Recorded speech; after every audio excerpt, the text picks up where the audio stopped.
Corporate Killer by Irving Force, taken from his album God Mode. To check out his Bandcamp, just click on the link in the description below this video. Hello, and welcome to the second installment of our Keanu Trilogy. This week we're doing The Matrix. My name is Kindred. And I'm Bad Juju. And we are watching the 1999 Wachowski's classic on Blu-ray today. So, if you have your copy ready, get ready and press play now. Right, so. Oh my god, I'm so excited. It's like 1999 all over again. Yeah, God. In the techno hole, we have adorned the walls with green LED lighting for extra atmospheric effect. Yeah, I feel immersed. Do you feel immersed? Yes, in the Bat Cave. Yep. So yeah, 1999, I was like, when this came out, I was, 16?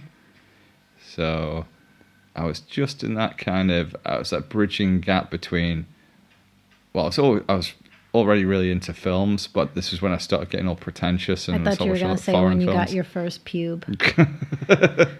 No, that fuck off, man. That was I was 15.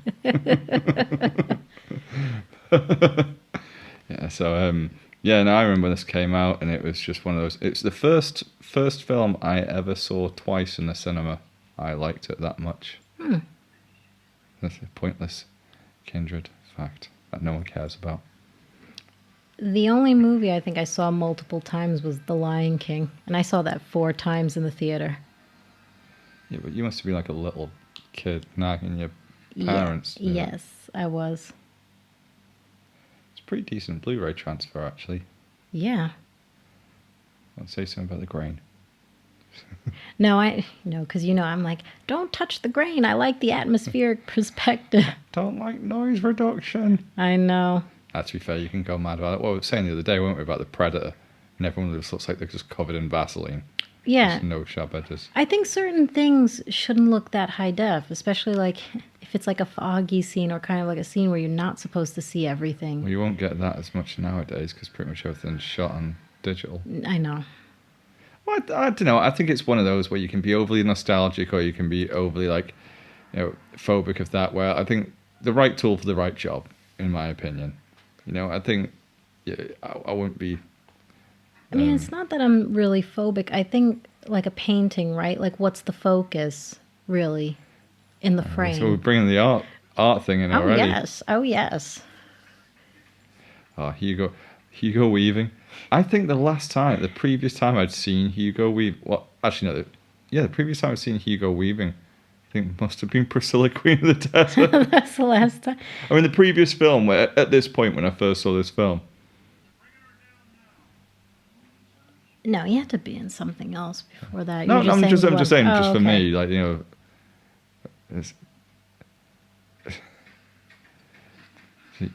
Carrie-Anne Moss breaking police arms, and the old DSLR camera effect, Bullet the whole time. 360. See, I should point out at this point, we watched Valverde Broadcasting's "It Ain't Broke" of The Matrix the other day, which I don't know is a good thing or a bad thing. They're friends of the channel, but it's one of those where I think I don't want to repeat anything they've said in case I get done for plagiarism. But at the same time, it's one of those what do you call it when you sort of subconsciously it gets stuck in your head? I can't think of the term. But Carrie-Anne Moss is cool in this. Carrie-Anne Moss is cool anyway.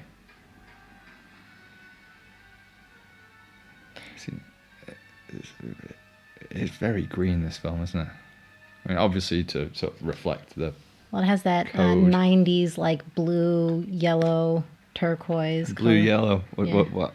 As an artist, what happens when you put blue and yellow together? You make the green. Only a couple of minutes in, I'm being a patronising bastard already. Yeah, I know. And Robert Taylor. Forgot to mention that, Mr. Longmire. Mr. Longmire, which I still haven't seen. Yeah, you should really watch it. It's very good. I know this is supposed to look cool, but I just kind of think it looks slightly silly going up No, and I know down, everybody's like, going up and down. What would have been cooler is obviously if she's like tiptoeing over each point. Yeah. See, it is. I mean, I've got to say, like, we're making jokes about stuff. Like, 16-year-old me thought this was awesome. Like, already, I remember, like, I watched this and I was like, this just looks cool. So I was just old enough where I was slightly getting more pretentious and into like Right. foreign films and trying to be a bit more highbrow.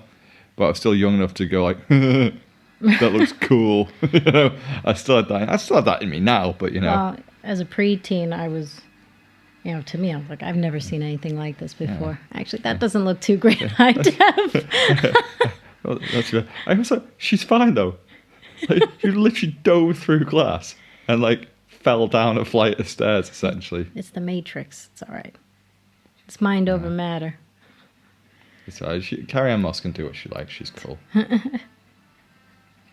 But as was brought up in Rich and Duncan from Valverde's conversation, it was like, it's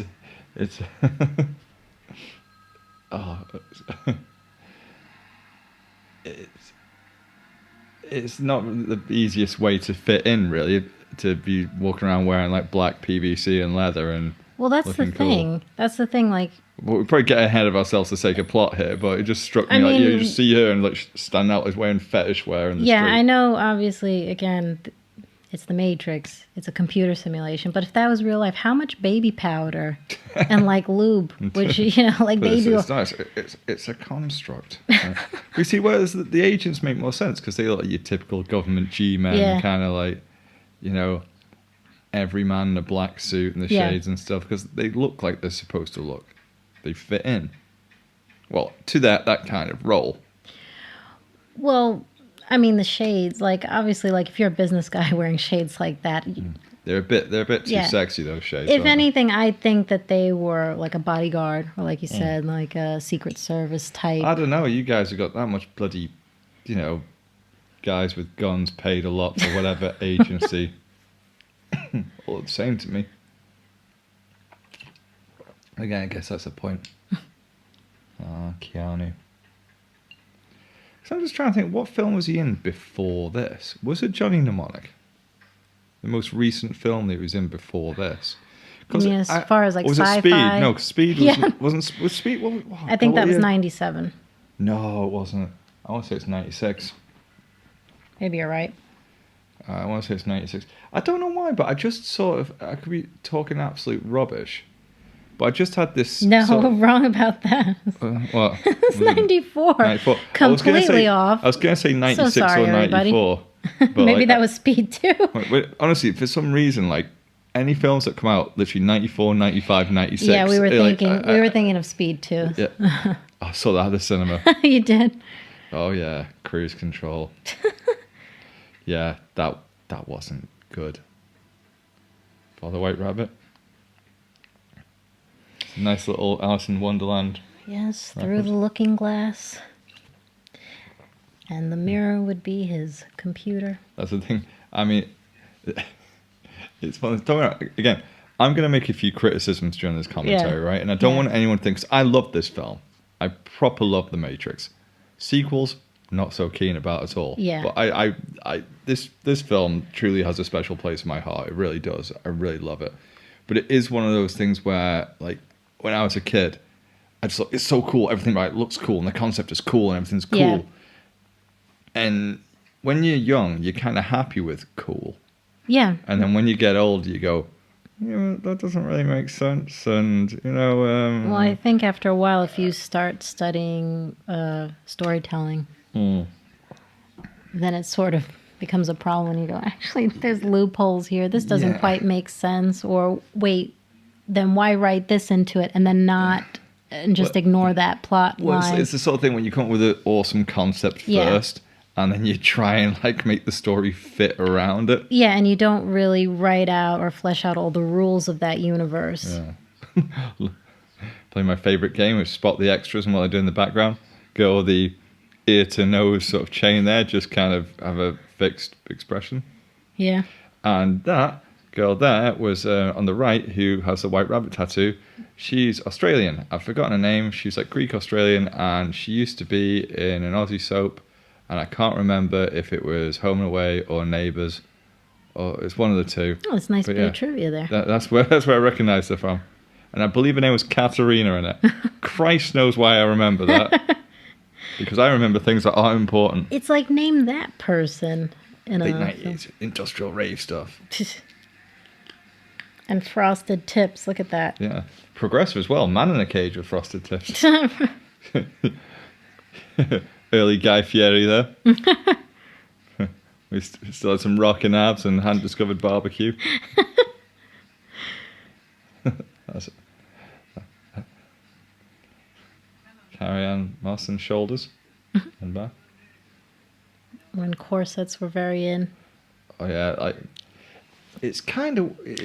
I hate to admit this, but as a teen, I actually got into the whole corset fetish. I used to wear that. Yeah, that's because you used to be clothing. a bit gothy, though, wasn't it? Like I was a bit gothy when I was like my late teens, so I can't say anything. I can't judge you. Flowy white shirts and. Do you like a buccaneer or a peasant? Do you like a pirate wench? Yeah, well, sort of. I was a weird kind of gothy girl. I didn't really fit in with all the other goths at school. That makes you extra edgy. You don't fit in with the people who don't fit in. Exactly. You're like a small female Puerto Rican Italian Eric Robertson, best of the best. So you're the exception of the exception. Carrie Moss, all the wet look gel in her hair. I know, that was super popular. That was more early in the 90s, though, wasn't it? Wet look gel. It's like the more gel in your hair, make it super wet. Look like you never dry. So just got out of the shower look. Well, it was also like that in the 80s too. We got like the wet, like Jerry curl look.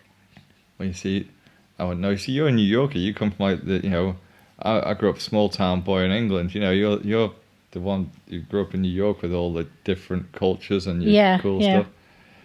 Mine was just mostly old white people waiting to die. That's pretty much it in families. You're saying like everybody was like... Didn't get a lot of Jerry curl where I grew up, funnily enough. You just get a lot of like retirement homes. Yeah, or young families, and that was it. Ooh, shameless Panasonic advertising. So there's a movie trope that I don't understand, right? It's like, oh no, I'm late. So, well, if you're late, why is your alarm going off? And why do you set your alarm for 9:18? Right. See, I'm doing it again. I'm picking holes. It just looks cool. It doesn't matter. See, it's interesting because his boss there has a lot of character parallels with Agent Smith later on. He's the unfeeling corporate guy. Yeah. You get this feeling already that Neo's this quiet cog in the machine, which is a metaphor for the world at large. and that's you're part of the machine, and you're literally in a machine. Do you see what we did there? Metaphors, metaphors. So deep. God, I remember after this came out because everyone was going nuts about it, right? And it was just like because even though it is like a sort of cyberpunky sci-fi action film, mainly it was like a lot of your mainstream critics just used it as the action benchmark for the time. Because when I was doing the commentary with Rich from Valverde, we were doing Story Ricky together for his channel, and on the front it's like The Matrix plus Evil Dead turned up to 11. It's like, how is it like The Matrix? There's a little bit of martial arts in it. Story of Ricky's based on a manga about a guy with super strength who's put in a private prison. I guess that's sort of... Actually, that sounds a bit like The Matrix, doesn't it? But you know what I mean? No, I mean, like, aesthetically, it had nothing in common. Culturally, it had nothing in common. Well, I mean, again... There's punching in it. Really, this is more like the story of Ricky, if anything, because The Matrix is a live-action manga or anime. But it doesn't... I mean, Western. It has only has the most superficial things in common, is what I'm saying. Sure, but they were clearly inspired by that. Well, they're inspired by a lot of things. Yeah. You know, not so subtly. They've just read a bit of Immanuel Kant and watched Ghost in the Shell and seen a few John Woo movies. And I mean, it wears its influences on its sleeve a bit, I think, this film. But again, it's going to sound like I'm really slagging it off, and I'm not, because I love this film. It's great. But I just think what was absurd about it is it's one of those classic films where people who hadn't really watched hardly any films of any variety thought that this was somehow completely unique. Like this was like came out of nowhere, as if it wasn't influenced by stuff. Like, whoa, like I've never heard this kind of genre before. Okay, the bullet time technique. Well, that wasn't. I mean, cinematically, and how they set that up is amazing, and I'm not taking anything away from that. But you know, I loved the first Max Payne game, and that came out a year before this. So the concept, and again, it was a new way of presenting it, like visual effects wise. But the cool diving around and shooting and stuff in slow motion, and you know, John Woo had been doing that for he'd done that for 15 years before then, you know. It's weird with the color correction on this because his lips look orange. I know. I was thinking the same thing. He's got bright orange lipstick on. I remember watching this bit where Neo's he's telling him to go out on the ledge. And I'm thinking, go on, Neo, they're going to catch you. I'm thinking, realistically, dude, if some random person phoned you up on a phone that had just been delivered to you and go walk around the outside of the building. Yeah. I don't know, 30 stories up or something. I mean, apart from the fact that I'm not a fan of heights in the first place, I'd be like, how about no? Oh, and trust me, I've been on top of roofs from very tall buildings in Manhattan, and even just looking over the edge, just like how he's doing now, your legs start to buckle. You start to feel this weird feeling inside yourself, I shouldn't be up here. Oh, no, it's way too high. It's like I said to you, isn't it? I used to rock climb a lot when I was a kid, and I've always been really afraid of heights. Right. But then it was one of those weird things, I don't like flying, but if I know I'm in control, then I'm okay because I trust myself and I know my own limitations. That said, though... Shameless Nokia ad. Right there. Just pause long enough for the product placement. Yeah. But then I was fine climbing up cliffs and stuff. But if I look down, it all went west. That is when you freeze up. That's when and I don't know why your brain does do that. Because if you just focus on the rock face directly in front of you, then you could be anywhere. For all your brain actively knows, then you could be a foot off the ground, but as soon as you look down, and I was fine if I was just focusing in front of me. Come on, act, Neo, act. I'm just trying to think, did it look this green in the cinema? That's the problem, isn't it? 'Cause that much time. Well, we should say, shouldn't we? 20th anniversary this year, this film. Yes. Jeez. I do feel old now. I don't. Oh, yeah, you're not that much younger than me. Shush. Don't let people know how old I am. She's 47. Oh. Not really. Well, then I look pretty good for 47. Hugo Weaving's so good in this. I remember seeing the cinema go, I know his face. I know his face, right? Where do I know him from? Because it had been years. I thought, oh yeah, he plays a drag queen in the desert. That's a transformation. Which is a great film, by the way. As much as I'd love to try and find some way of shoehorning it into Countdown to Cyberpunk, I'm not sure if you could have a road movie about a bunch of drag queens going across Australia. Yeah, well, and then we have Tu Wong Fu. That's our equivalent. Well, yeah, still that's good. That's really good. Are you kidding? Nothing's better than Priscilla Queen of the Desert. I think they're both really good. I want to stop trying to be so bloody diplomatic. No, I do. It's not being diplomatic. I think they're equally really good. Anyway, we've got to stop talking about Tu Wong Fu. Thanks for everything while watching The Matrix. Okay. I wonder where he got. I wonder where he sort of goes. He looks a lot younger there, doesn't he? Well, it's 20 years ago. So I'm not sure how old Hugo Weaving is now. See, I'd imagine he's got to be maybe he's pushing 60 or something. Imagine if you got that wrong. You made him much older than he is. Quick, distract the kids at home while I Distract. surreptitiously check how old he is on Google and be really Okay, I'm unprofessional. gonna read his 4 headlines, and I'm gonna see how old he is. Like a tree. Like a palm reading. Yeah. Hey, I tell you what, I wasn't far off. Yeah. It's 59. Oh, well, there you go. It's hard to believe that Keanu is like in his mid-50s. Yeah. Well, that's the thing. That means he's like this. Well, actually, no. Yeah. So he's mid-30s there.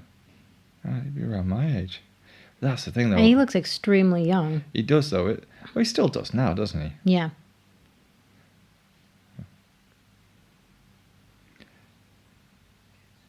See. What I will give the Matrix this as well, though. I mean, like, they don't waste any time. I think it's really quite well paced. Considering it's like 2 hours, 20 minutes long. Well, yeah. I mean, you could argue there's bits where it lulls slightly, but there's never a point in this film I recall of me going, all right, go on, get on with it. See, this is kind of cool. I don't know why this sort of bit Cronenbergian I find this bit, because I was like, oh. See, the problem with Blu-ray, that looks a bit not real. No, I know. It's rocking abs. See, that's why high def is not necessarily the best thing, because then it sort of... But it still is. I mean, quite at the end of the day, you know, let's not be hipster dicks about this, right? You'd rather watch it on Blu-ray than you would VHS.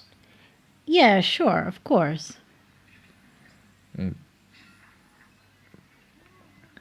See, I am a bit of a snob like that, really. So you could see the makeup. Yeah. Oh, look, that's an old scar he's got there. Yeah. Nice. There you go. You wouldn't have seen that on VHS. Keanu Reeves' legit old scars. But I kind of like the way that, you know, instead of like a bug or some chip that they implant under him or whatever, or something they inject him with, it's literally something that's insectoid kind of thing. I like the body horror of it. Well, yeah, and that's sort of like what I like about the designs of the machines too. They kind of have like this insect or they call them squids. Yeah, that's their nickname for them. Which kind of, I mean, how did the machines know what squids look like? No kidding. Get ahead of ourselves there. But I mean, it's a bit of a stretch. It is a bit of a stretch, but with the appearances, you could say there's almost like a techno Lovecraftian vibe to. I mean, you know, there's again, it's that kind of formless because. But what I like about is the juxtaposition of the way the machines are in this, right? Because in the Matrix, the machines, the programs are literally represented by humanoid people, right, to fit in.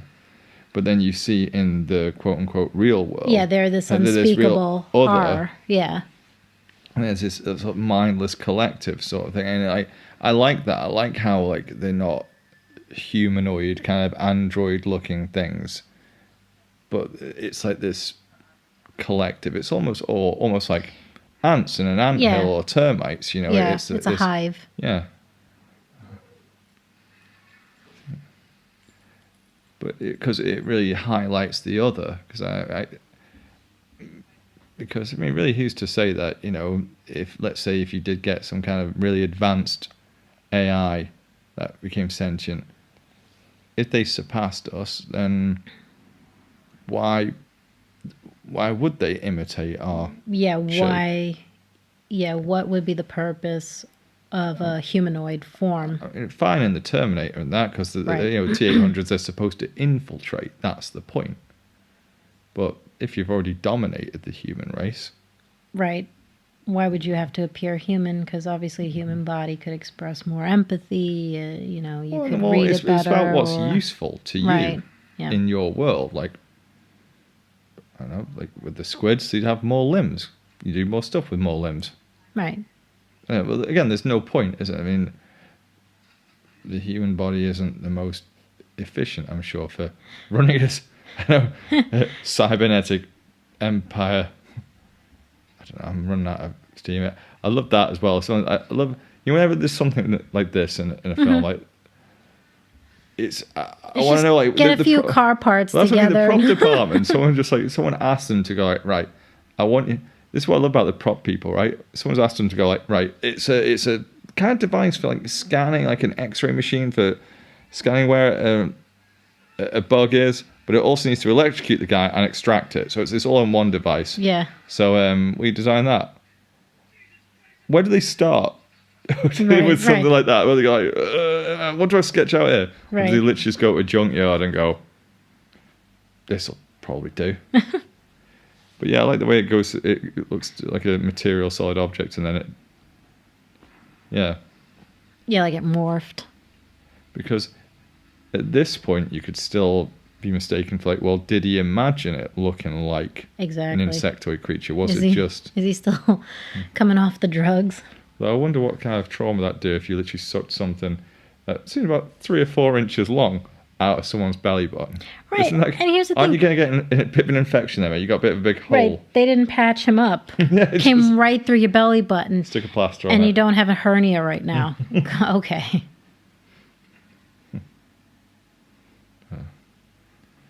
Look at Larry. Larry Fish. Oh, he's great in this. Oh, he's great anyway. Yeah. Lawrence Fishburne's brilliant. I think he almost looks like a bit of a hipster Cenobite in that coat. It's like, it's a little bit of Dark City, a little bit of yeah. It's like Black Pinhead without the pins. It's like he gets out the hell dimension, just decides to go a bit hipster, a bit cool. I'm over all that sort of eternal torch. I'm just gonna sort of pace around looking ominous and a bit cool. I mean, the first time I did see that, I was like, that's a nice coat. It is a nice coat. But it's one of those coats where, like, I thought this, because I mean, I won't lie. I thought, oh, now I want a cool leather trench coat when I was 16. But then I thought, you need to be a certain, because I was a skinny kid, and you need to be a certain body shape to pull that off. Yeah. And you kind of fill it out. It's just like, if, it's...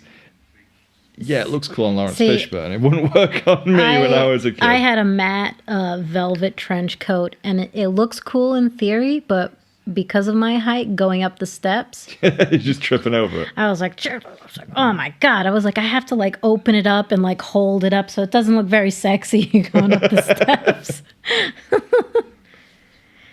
It's like I might as well have just worn a skirt if that was the case. See, it's a strange one, this, because I wonder if the Wachowskis guessed how popular, or the studio guessed how popular this would be. Because there's things like, I think there's merchandising opportunities lost here. Because they never made that Nokia phone. No. That was in this. And they made another, here's the thing, they made another one. This is what I think is even more mental. They made another cool kind of flippy out one for the Matrix Reloaded, right? And that was just a prop that was made. Yeah. Again, so you would have thought, if you just made that phone, like some kind of partnership licensing deal with Nokia or whatever, like, hands down, like, no question, make a killing. Now, you could understand not maximizing it in the first film because you might not know how popular it'd be. By the time the sequel come out, right, just make that phone. Yeah.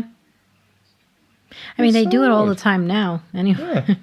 I mean, the sequels came out, 2003, didn't they? Both of them, because they were filmed back to back. Yeah. Yeah, no, but how many months apart, though, was it? I don't remember. Only a few. Like, I can't remember exactly. No more than 6 or something like that. And how well did that work out for them? Well, it's sequelitis, isn't it? Again, it's like this made silly money at the box office, so...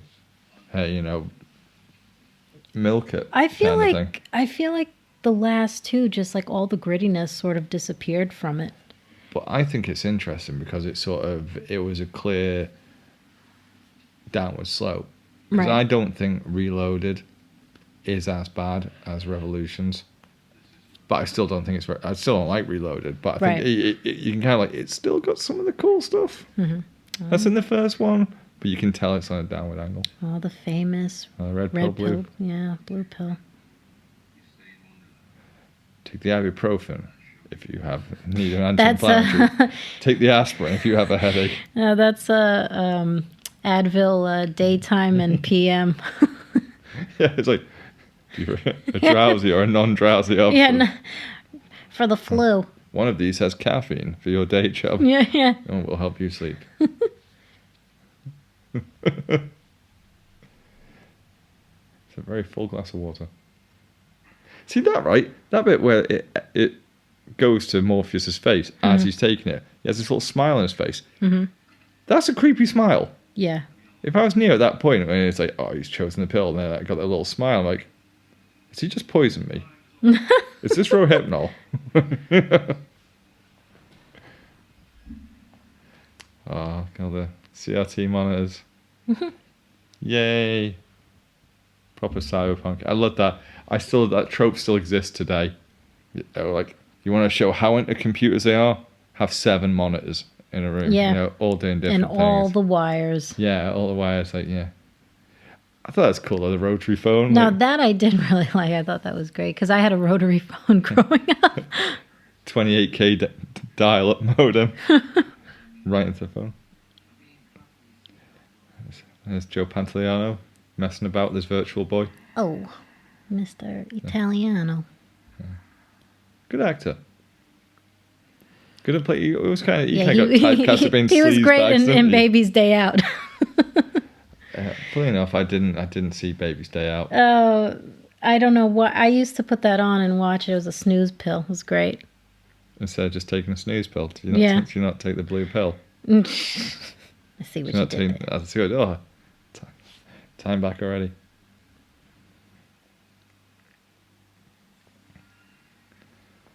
So, see this, right? At this point, if I was Neo, I'm like, am I just taking part in some weird government experiment? Right. If you just give me some kind of LSD compound or something.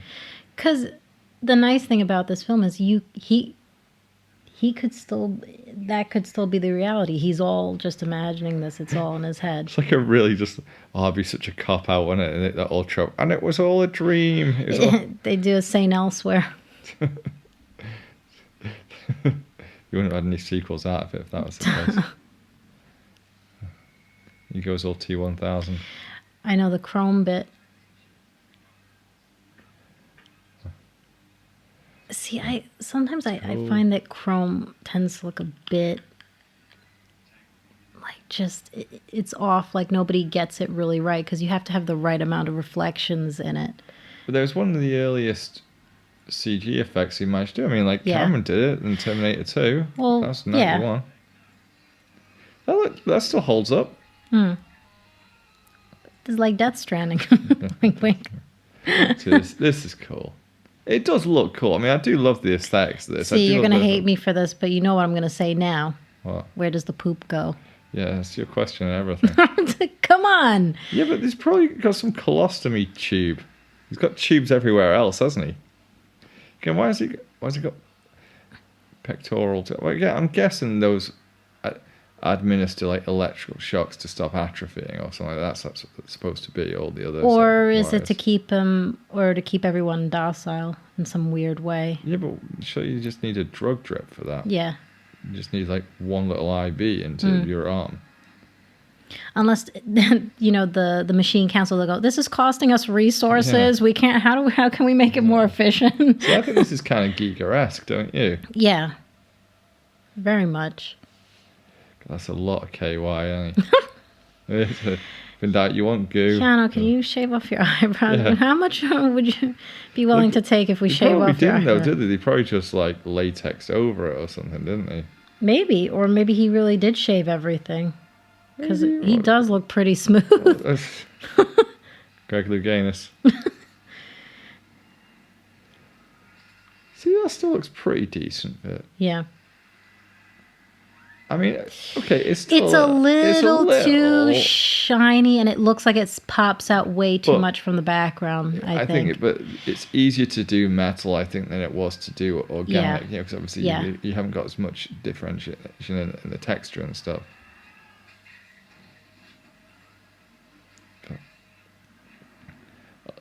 See, like this just gets flushed like a defective part. See, I guess you need more wires just to make it look good. Look all cyberpunky. So you wearing shorts there? I like that they didn't remove the crotch panel. See, 'cause I'm sure he was sliding down it for a second. You saw him wearing shorts. Oh, like nude shorts. No, just regular shorts. Oh, I'd have to go back and stop it. Can't really do that for the sake of the commentary. But, see, that's got it. Oh, God, that grabbed you a bit hard. Claw at the nuts. but how do you know he does have nuts? Why would the machines clone a person with genitals if they're all They haven't plugged cloned in? anybody, have they? Oh, they just. But don't they grow eggs? And where do they have their little storage unit? They're not cloning people. I know, not cloning. I meant Otherwise, more it'd like be like the world before where- with 50 Keanu Reeves. Well, you never know. He's not the only one. There might be multiple ones. I'm just kidding. Right. What? Where are you going with this? No, I didn't mean cloning. How But did like, we're not in the Matrix? Oh, God, that was an argument that went around. what, you know- simulation theory? Oh, God, yeah. There's books written on it. It's like a Yeah. toss. How would you... Well, yeah. I'm really No, deep. but How would you know anyway, we're not in the I was Matrix? trying to say is like, where do they store like the eggs and the sperm, and like, why would they not Probably in tweak it? coolant units. Yeah, I guess, yeah. acupuncture, futuristic acupuncture. Cyberpunk acupuncture. Yeah, It's like, sorry, we couldn't save your testicles. No needles in that. Never used them before. If you've never used them before, I think they'd hurt a bit more than that. I think you'd open your eyes and have a fluorescent light in your eyes and essentially be blinded.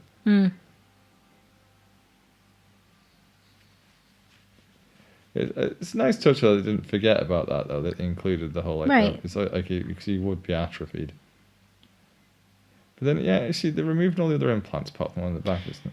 Well, no, they're not. Well, no, there's some that stay. Don't and they? here's the thing: are they just like the same thing? Like when you have an IV, it's just like a little port where the needle Well, I goes imagine in. So, but then I don't understand why you'd need all those ports. I'd understand for the sake of feeling like the base of your skull to access your brain, but then surely wouldn't you need to stimulate feeling? Wouldn't you just need a couple down your spinal column? Right. Because everything's connected to your spinal column in terms of your nerves and that.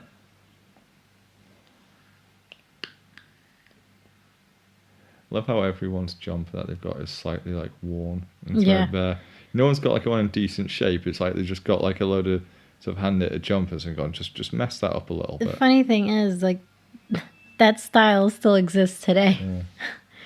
Like an urban. Distressed. I hate that. I've never understood that. Like, trying to buy something new. Nah, well, get that, right? But wash it in like a load of acid and rocks and kick it down some steps, and then and then once it's all messed up, give it another wash so there isn't dirt on it, and sell it to me for twice the price. Right. Distressed t-shirts. Ugh. Hipster garbage. So why do you need a t-shirt to look worn? If it gets worn over time, it gets worn. You want to keep it fine. Buy it like that.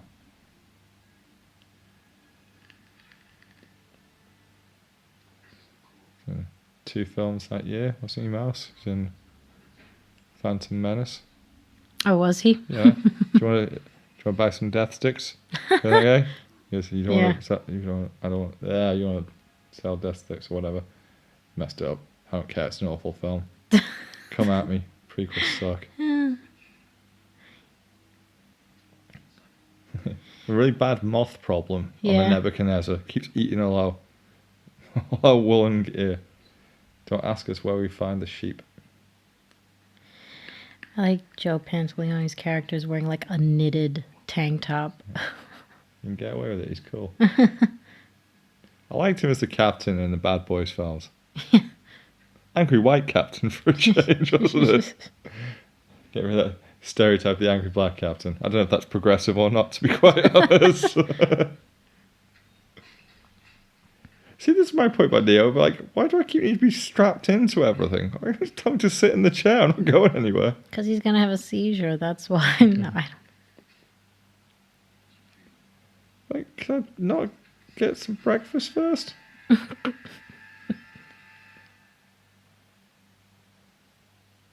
Why is my hair red again?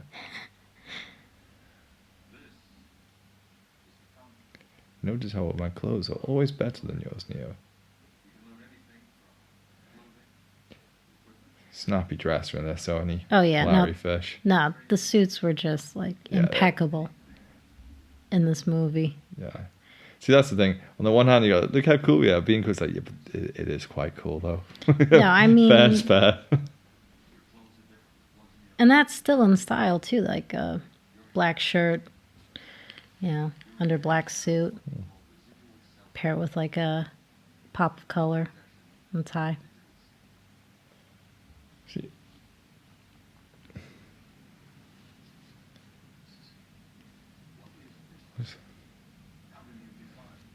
So I'm sure they must have sold them. I don't know which designer made them, but I don't remember seeing a lot of people walking around with the clip-on shades at the time. Yeah. Did you see any? I mean, no. No. I bet they were probably something hideously priced, like stupidly expensive designer. So. But how does that work? It's like a suction. No, it's a clip. I think. Oh, it's a like clip. Interesting. It just clips onto your nose, like bridge at your nose. Yeah. Which I'd imagine after a while would be quite painful and annoying. Yeah, and also if you lean forward too suddenly, they probably just fall off. Right. Also, see, I can't say I've never had the tops of my ears chafed that much by the arms of glasses. It's something I can cope with. Yeah.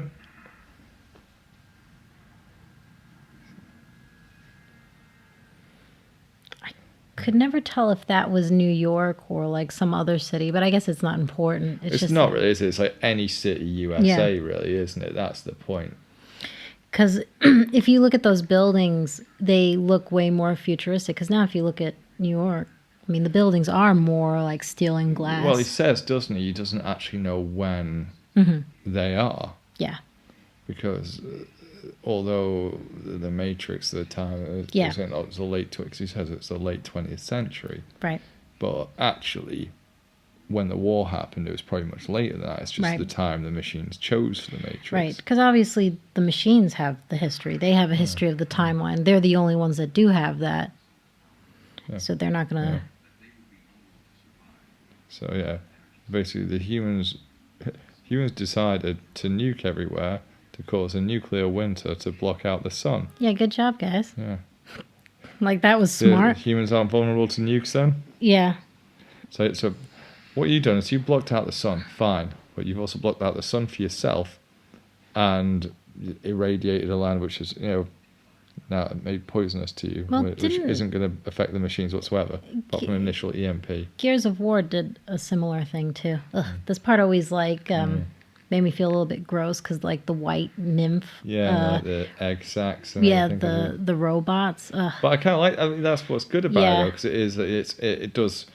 I like that imagery that it shows this sort of like hive mind because. Well, yeah, even though it's like an inorganic world, it feels very organic. Yeah, and it's gross to think that human beings are grown and harvested like that.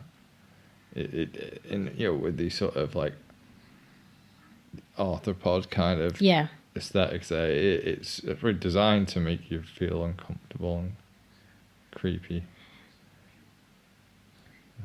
Oh, little baby. But yeah, look at how small those plugs are, right? Yeah. So at some point they must have to swap them out.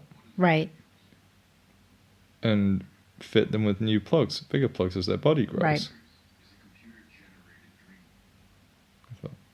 Right, I need a drink. So you entertain the kids for a couple of minutes. Go and keep talking 1 sec. Very authentic.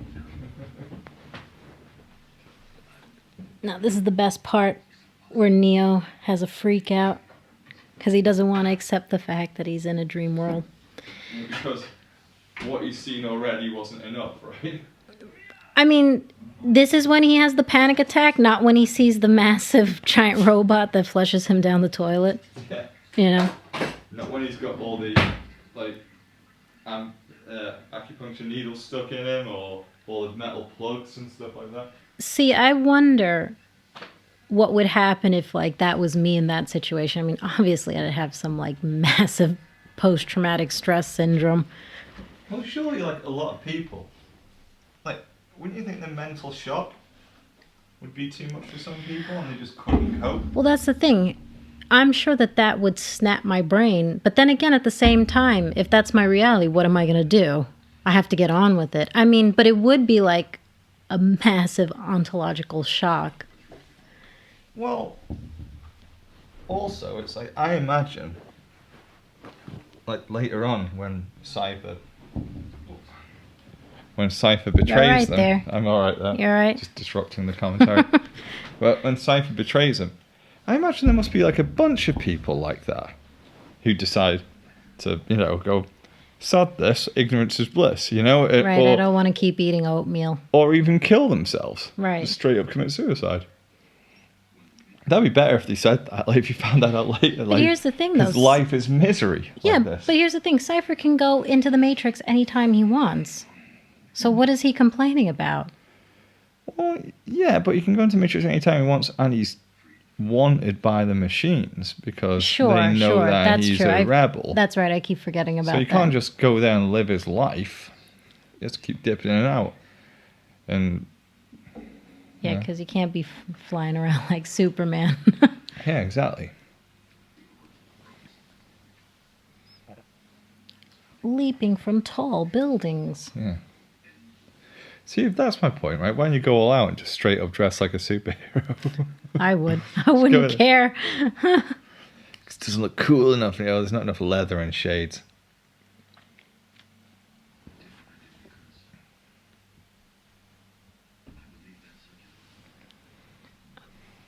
I believe that you're the cyberpunk Jesus. That's why I did this to you.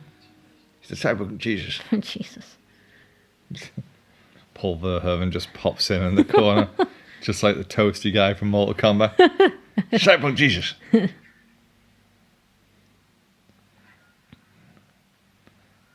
He does a good job of being aloof, looking aloof, kind of suits the role of Neo, doesn't it? So Keanu can do it pretty well.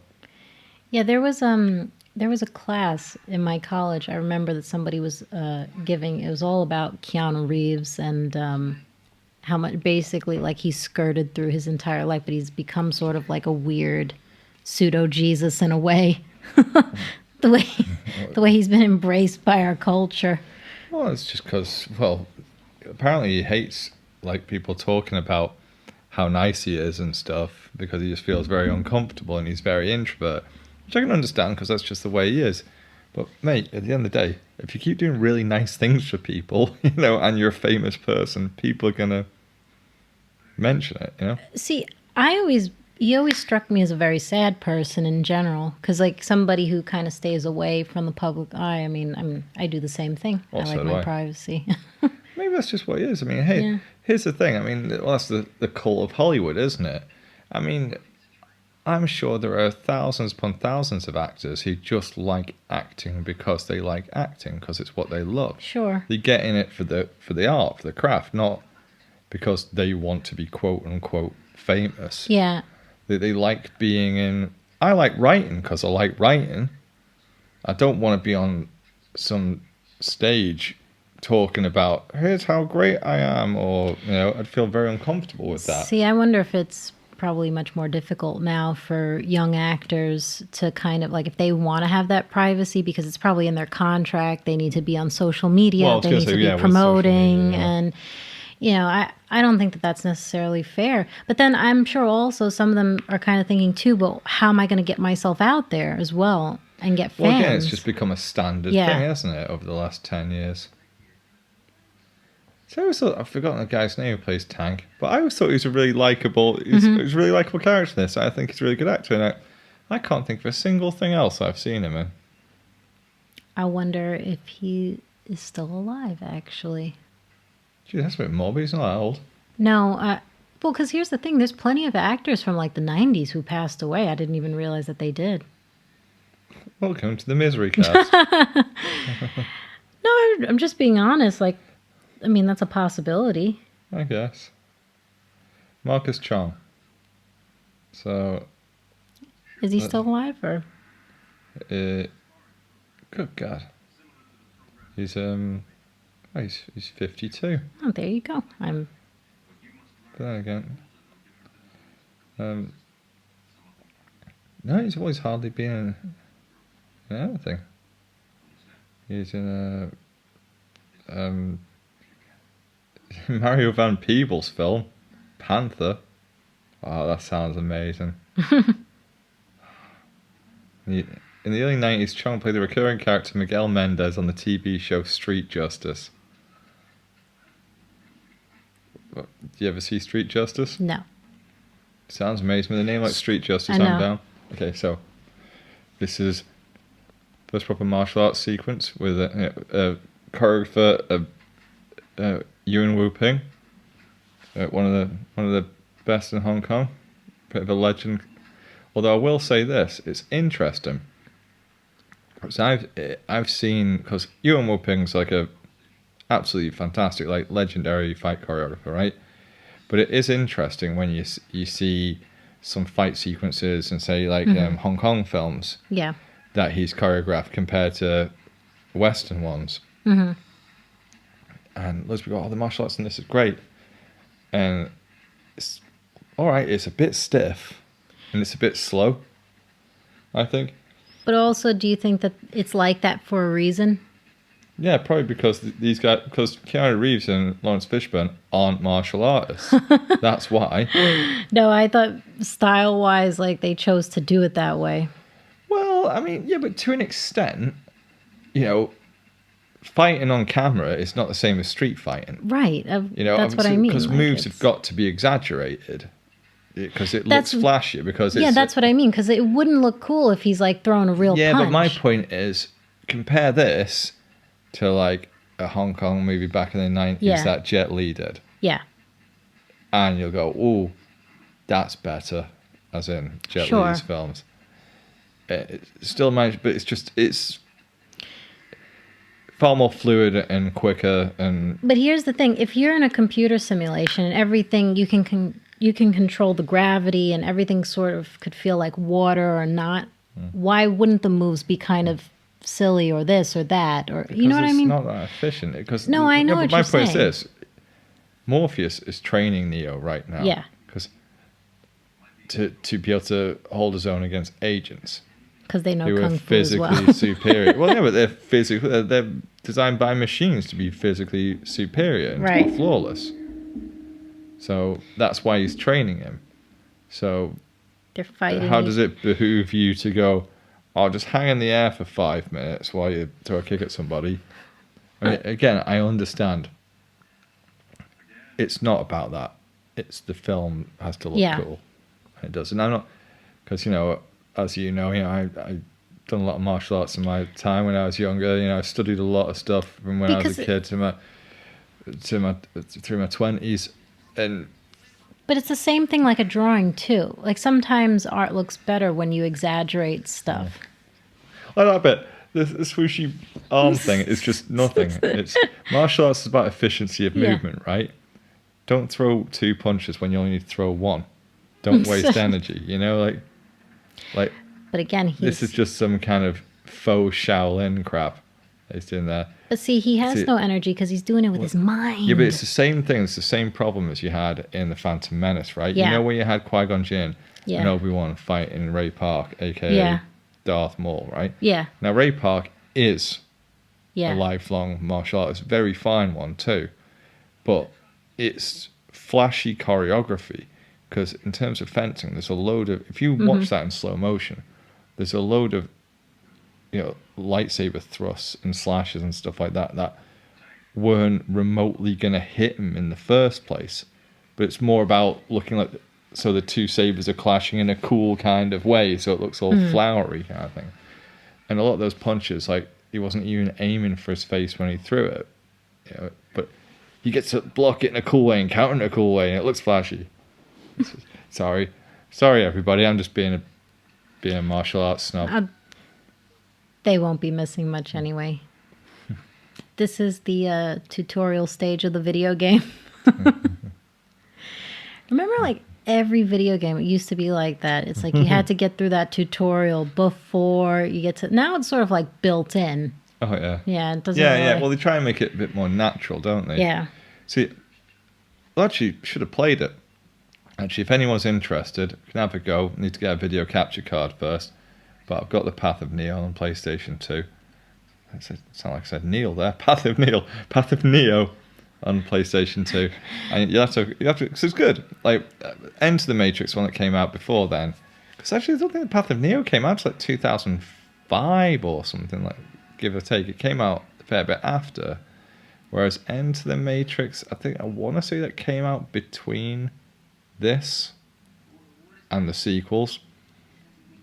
And it was just really bland. Because you played as Ghost and Niobe and that stuff, and it was just...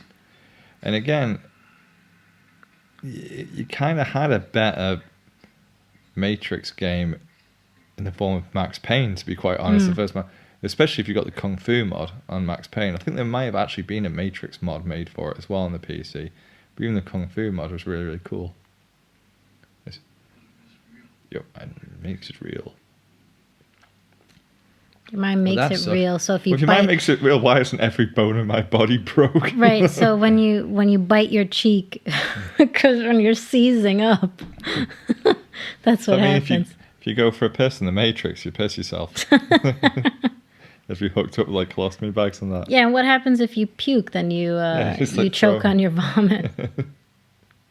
You just realize how much of a bad job it is to be the operator when everyone else is in the Matrix. Like. It's like, I'm doing all the work. like an orderly at a nursing home. Tanks going around just wiping up after everybody. Right. Yeah, those two brothers are just like, Jesus Christ, gotta mop up all the shit and piss and vomit. Oh, my. Neo's gone to that bad sushi restaurant again. I told him not to. Why do I have diarrhea? Your mind makes it diarrhea.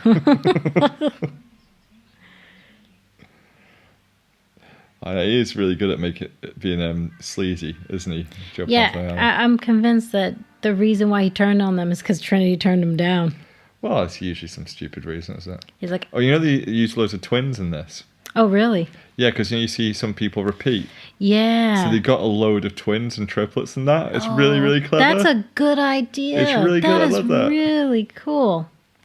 If you watch it closely, you'll see some people are like, that's the same person. How they do that? It's like, no, they just put casting call out for like loads of twins. That's amazing.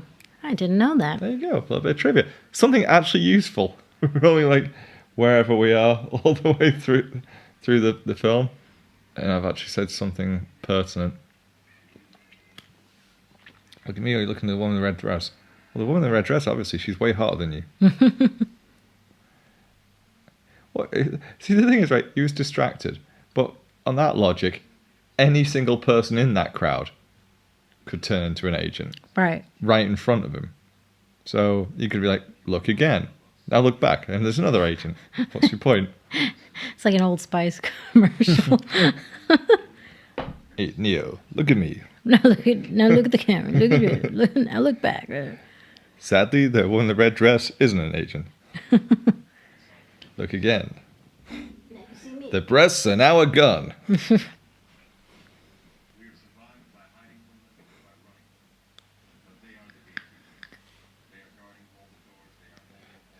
See, he does look cool, doesn't he? Yeah. He is cool. He's just awesome as Lawrence Fishburne. He's just like, he's one of those actors where you just know you're going to get a good performance out of him. Yeah. You just put him in a film and he does a solid job. He's got all the charisma.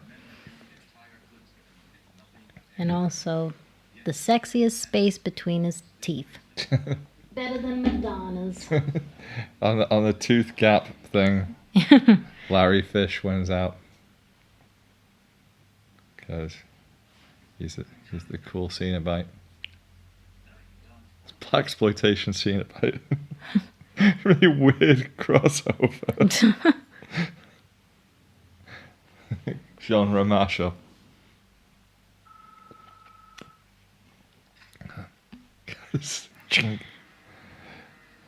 So fetishized, isn't it? That's yeah. It does a cool clack thing. See, they managed to make rad hovercrafts with some kind of weird anti-grav technology.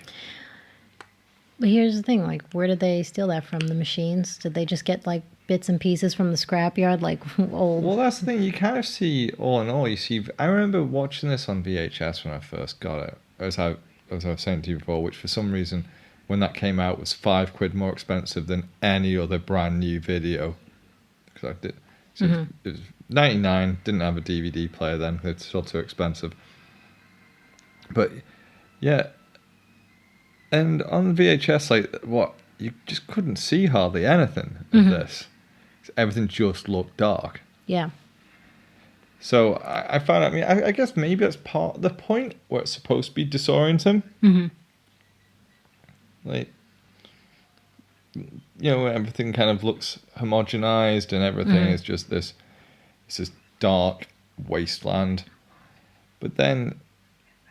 one minor criticism I have of it is, like, it's so much so that I just, where are we? Right. I don't know where we are, and it's a hovercraft, right? So you're going through tunnels. Are they sewer tunnels? Is it collapsed buildings? Are you above ground, below ground? Right. Where are you? I mean, the hovercrafts fly? Or, I mean, how... Yeah. How did these tunnels get here? Did the machines make the tunnels? You have to be quiet because they can build an EMP into it, but they can't soundproof it, apparently. Yeah. Oh, that CG looks rough. Yeah, but to be fair, it's 99. I know. But when it's like high def like that, you just... That said, though, no, do you know what? I'll defend it slightly. Yeah, sure, it does look a bit ropey. I've seen a fair sight worse in films that have come out a few years after this. Like, I've seen far worse CG in mid-2000s films. Like, you know, to an extent, though, they still managed to cover it a little bit, a la Jurassic Park. You know, where, like, you keep it in darkness and you're not using it for people, unlike when they did in the sequels, where everyone looked like a Stretch Armstrong. right. That was so bad, the CG. It's like the interns did it.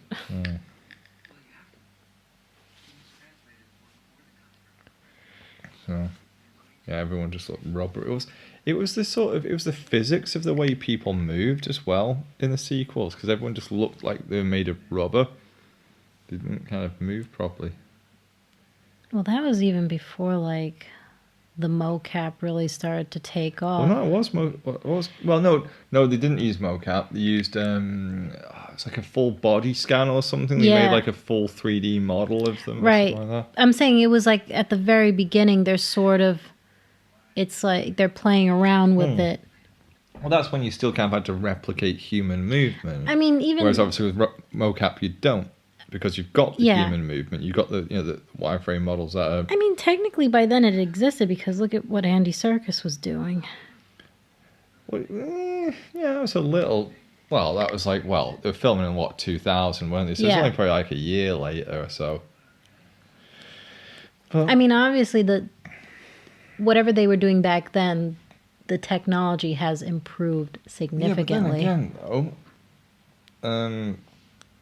they probably had slightly more money for Lord of the Rings. That is true. Because I mean, I think the Matrix had a fairly decent budget. But actually, $63 million. Yeah. It's okay. That was a solid amount for 1999. It's very hard to make a movie like that now. Yeah, but it wasn't. You think, 20 years inflation, etc., right? But even so, $63 million wasn't like a mental super blockbuster budget for a film at that time. It was on a decent end, but so considering what they did with that amount of money, it's considering how special effects heavy it was and everything, it's really. No, it's not. Look, it's a great film. Again, I don't want anyone to think that I'm slagging it off, because I love this film. I mean, this is my Blu-ray, for Christ's sake, I wouldn't have bought it if I didn't really like it. But I just think it's an interesting film to discuss. That's a very pink steak. That's what you would call black and blue. Because it's been seared on the outside. Yeah. And it's blue on the inside. And that's how you eat it. Think about me, again, I'm not a steak eater, so I'm sure if there's anyone listening, they're going to like absolutely like crucify me for this. But really, if you have it, I know the rarer you have it is the most socially acceptable. Obviously, you know, apparently you're supposed to be some kind of animal. Well, it's got to be aged properly too. Well, you've got to be some kind of animal though if you have your steak well done. Basically, every chef hates you. Well, yeah, it's pointless then. Well, and the rarer you have it, the better, right? But then, if you, like an actor, meta jokes, but but then if you have it blue, is there any real point cooking it at all? I mean, is there? Would you? I mean, really? You got nanomillimeter difference between having it that and raw.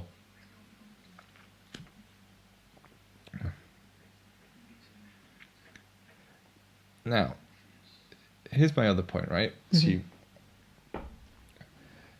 the Matrix, the machines, they're aware of the existence of Morpheus and his types. Right. They want the access code to Zion, the last Right. free city.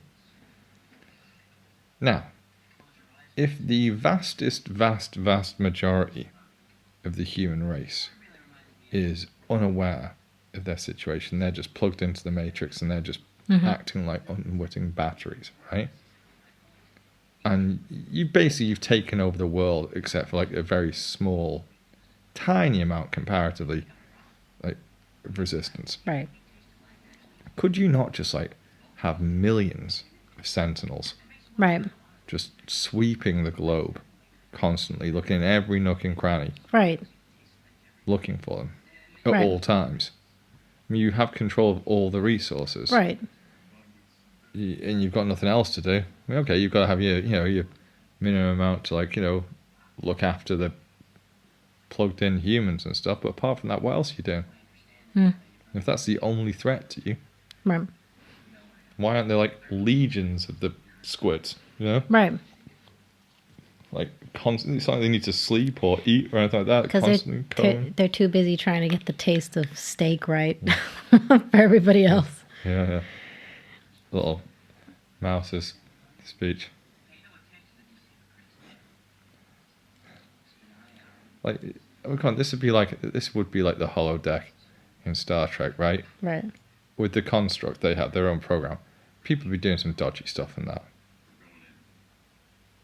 You know that Yeah. they spend their time off doing some dodgy stuff. Yeah.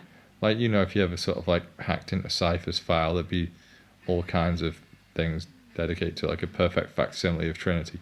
Right.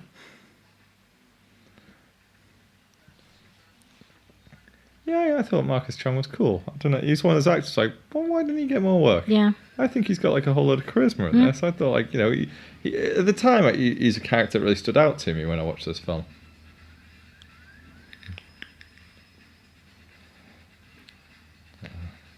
This feels very Hackers-esque. It is, isn't With the it? spinning. It is just like, and also just look at it like, it's like that kind of shot where they're all stood there like, look how cool we are. Yeah. Are you looking? Again, like Rich and Duncan were saying in Valverde, surely the point is to fit in. Most people don't dress like that. Yeah. Would you not just be wearing jeans and a t-shirt? And also most hackers are kind of, it's the 90s still, isn't it? So it's sexy and mysterious and cool, Right. and on the edge, and they know things you don't know, man. And it's underneath the surface. And then we got the Gap Yeah. right after that. Well, actually, it was going on at the same time. Like, you would get those Gap commercials, like you pair a khaki pant with like Yeah. a plaid button-down shirt, the worst, and black, Dress like a white guy in the 50s. black, like sort of low-top, Yeah. dressy shoes. I never understood that at the time. Ah. Right? Just the fashion was what? Bland. Dude, it's like, do you want to look like a 40-something dad in suburban? But it was cool because in the Gap commercials, they're doing swing dance. It's like, don't you want to be like them? And I remember they did one with Just Can't Get Enough by Depeche Mode. Yeah, didn't yeah. they, when they were singing that? And it's just, look, we're doing a pop song. We're young people wearing divorcee's clothes. Have you bought any yet? Go in a Gap and there's just... I think we can count Gap out of being a potential sponsor in the future.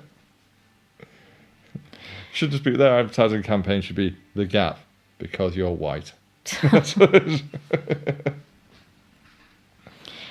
Also notice that like how Keanu Reeves has no hair gel in this movie, and then he, as the sequels go He's on, got a little he gets, bit of product. He's got a bit of wax in there. yeah, but it's like it gets more and more intense as the sequels go on. It's more coiffed. Yeah. See what you like about the high def, but I'm quite happy that I can see all of Lawrence Fishburne's pores on his head. You know, all his little blemishes and potholes. It's a fine head. He's great in Hannibal. Yes. Oh my God, I loved that show. It was super good. It was super good, and for a show that got cancelled, which it shouldn't have been, and obviously Mads Mikkelsen's brilliant. He's another one. Again, you got Lawrence Fishburne and Mads Mikkelsen, two actors who always make anything they're in better. Yes. Just by and It's always the best when, like in the bloopers, when Mads fucks up his lines. You can't even understand him sometimes. Yes. Why it's Danish. Why?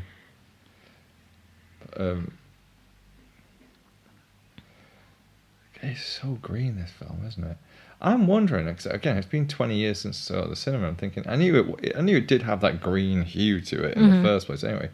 But I'm just wondering in the Blu-ray if they kind of like upped it a little more in color correction. I don't know. I can't wait till my kid is the one, because I'm a stage mom. Look at seriously. I'm a stage mom. See, here's my point, right? The dude's 35 there, right? Mm-hmm. These are kids with telekinetic powers there. He's just hasn't done anything yet. Why hasn't Morpheus got to Mr. Spoonbending? I know. White Buddha kid first. Yeah. Like, because I believe you're the one. Based on what? Right. These kids can actually do stuff, and they're small children. Yeah. I'm just saying, I'd give these kids a crack first before I went up looking for Mr. Cubicle jockey. He's really reading his lines off a card, isn't he, that kid? You are wearing orange lipstick. That's how Uri Geller does it. There is no spoon. I'd love to recut this just with him. Just put Eureka. Just Like- superimpose his face. Uri Geller, origins. That's how he learned. That's how he learned that there's no spoon from some small kid in the Matrix. That's how I realised there is no spoon. There is no spoon. I knew Michael Jackson. I'll go into that one. Jesus. So yeah, what did she die of, this actress? Cause Yeah, she did. No, I'm saying, what did she die of? Because like, I don't It was- remember. it was in between the two films. Like, no offense to the lady who replaced her, but I liked her better. I know she was She just had very that kind of like, warm and yeah, she had that charm. She had like that. I Yeah. like how she played her because she really Yeah. played her like that sort of nice grandma kind of thing. she is basically the Eve of. She is the mother of all machines. There you go. You got the whole predetermination philosophical bent here. Like, would you have broken it if I'd said nothing? Yeah. Thank you, noodles. Yeah, but it's not actually there. So who cares? It's like, yeah, that would have been the best, the best comeback. It's like, what vase? What vase is it? Maybe that was the point. There is no vase, Okay. and I'm not actually here. That's where it goes ultra clever. Like, no. Vases exist. It's just spoons. There's no spoons. Plenty of vases. They're real. Also, she's a machine. She's a program. What's the point of smoking? How does she know what smoke tastes like? Well, she doesn't, because she doesn't taste anything, because she's a construct. That's true. You keep forgetting the rules of this, don't you? I know, but then basically she's just putting some kind of paper in her mouth for the sake of a look, a vibe, a picture. Because, you know, Yeah. Grandma Oracle thinks she looks cool.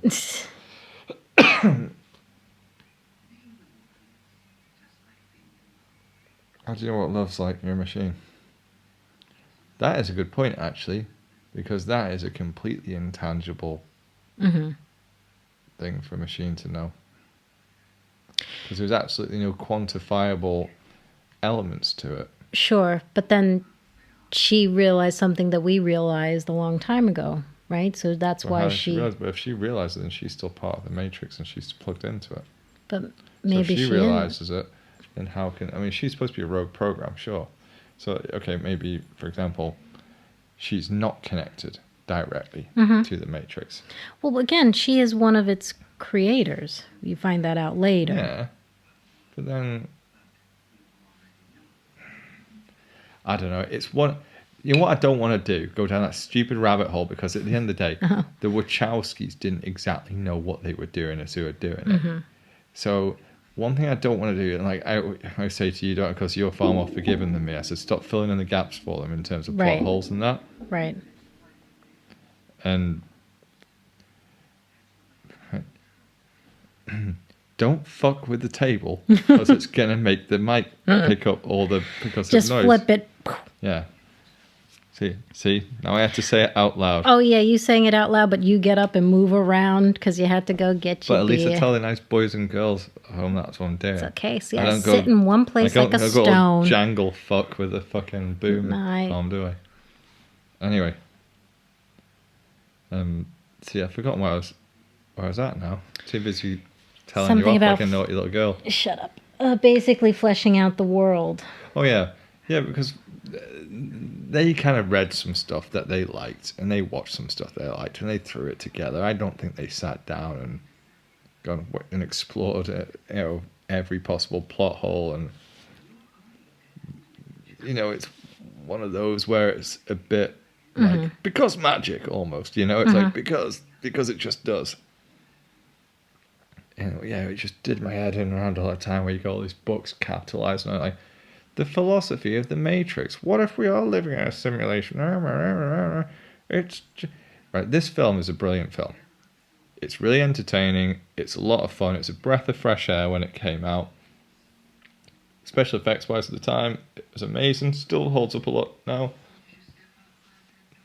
I hugely enjoy it. But I'm sorry. It is not genius in terms of its story or its philosophy. It isn't. It's a bunch of East and Western philosophies and tropes. Right. That which has gone, I like that, I'll take a bit of that, and they've just thrown it together in a blender. And they've made a very entertaining film out of it. So she's... But it's not deep. It's not that Well, clever. maybe that might have been the deepest speech. Because it didn't feel that deep afterwards, like saying, oh, he has free will, so he can make a choice. Does he want to save humanity? What is free will? What isn't free will? Doesn't matter. Determinism. Yeah, it's like something you can basically inform yourself of spending 5 minutes with some cliff notes. It's not... It's skirting around the edges of philosophy without really engaging in it completely. See, I always thought Switch was kind of cool. She was the only one wearing white. Yeah, everyone else no. wearing black. Because everyone's trying to be an individual. And everyone wears the same stuff, apart from Switch. She was like, I actually will. I'll wear whatever I want. I'll wear my white clothes and my grandma's cataract glasses. Yes, he's such a great slippery bastard, isn't he? He's just one of those guys who he plays a great bastard, Joe Pantoliano.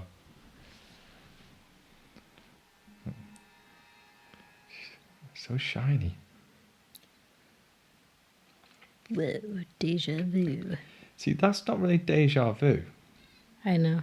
Because deja vu is having the feeling you've experienced something before. Yeah. He's literally just seen with his own two eyes the same thing happen within 3 seconds. If I saw that, I'm like, if if I saw that now without even knowing Just the be like, Matrix, that's a repeat. That's a glitch. I think naturally to mind some kind of simulation. Cat looks exactly the same. Walked from right to left and did the same thing.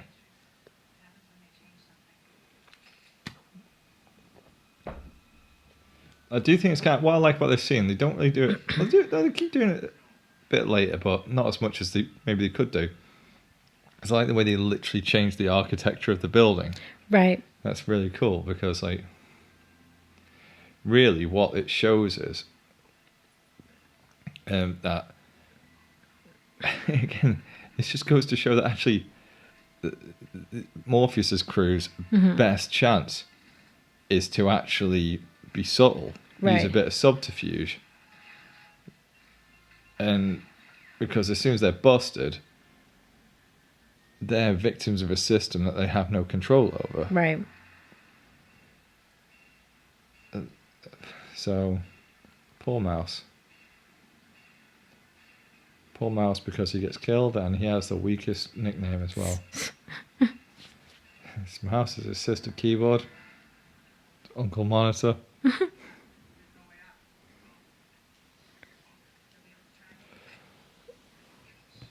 But they're alarmed. And they can kill police. As in, like, because they're just human until they're taken over by agents. See, I'm guessing that they've got some kind of way to... I mean, it might have been discussed and I missed it. But I'm guessing they've got some way to jam agents being able to take over their own digital selves. Right. So otherwise, wouldn't that be easier? Yeah, and their code not be infected with a virus. Like, it's just like scrambled or something maybe like their avatars have like a VPN. Right.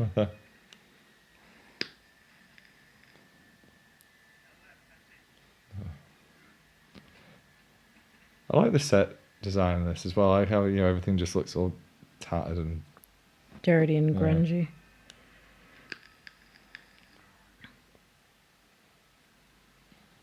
But then I don't know. For example, with the agents, why aren't there more agents? They're just software.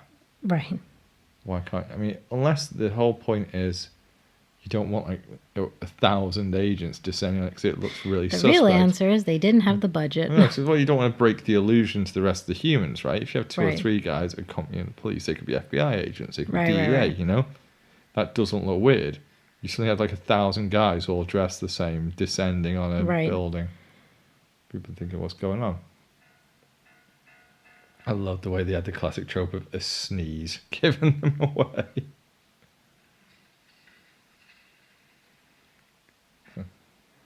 Oh, that's a cough. It was a cough, then a sneeze, wasn't it? I can't remember. I'm going to stop talking. You're ruining Bond. Come on. Stop getting Bond wrong. It was a sneeze. Yeah, but how do you know he didn't do that on purpose? See, Well, yeah, he probably did. Yeah. It's the fakest sneeze ever. I love the way he shoots it. It looks like he's just never held a gun before. Like, really scared of it. That said, though, that is the first time he's actually ever shot a gun in this film, isn't it? Yeah. So I suppose it goes with it. But, he's got Neo. See, that's just one of his finest moments. Lawrence Fishburne headbutting through a wall.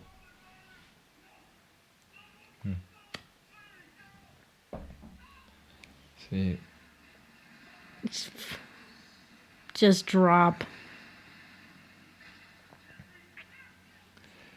I wonder if, like, the thing is, if they manage to, like save all of humanity, like, let's say they manage to get everyone out of the Matrix. Like we were discussing the night, wasn't it? Like, well, they wouldn't be able to do it all in one go, would they?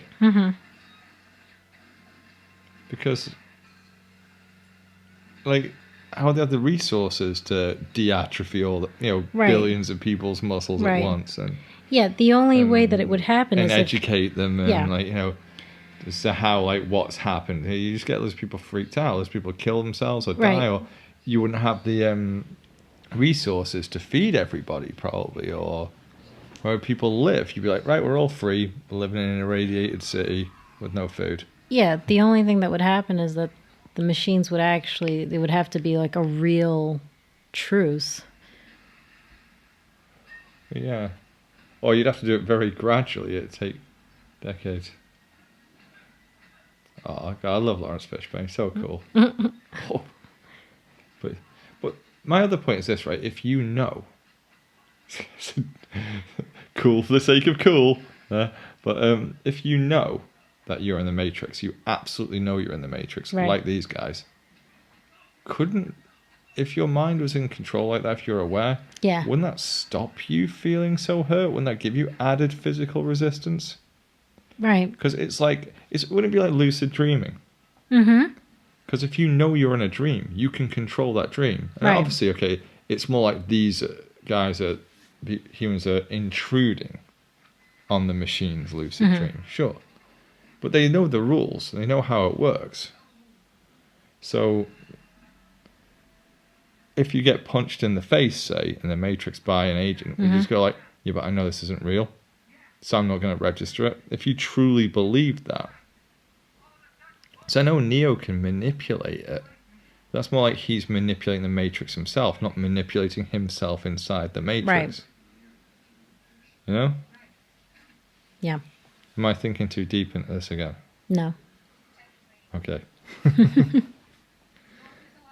But, Well, it's like you said, gotta establish the rules of the universe. but that's the thing, the rules are established to a point Yeah. in this universe. But I guess because it's all, to be fair, I'm not trying to be mean, but it's all very well and good for me to say this now, 20 years after it came out and everything else, but it's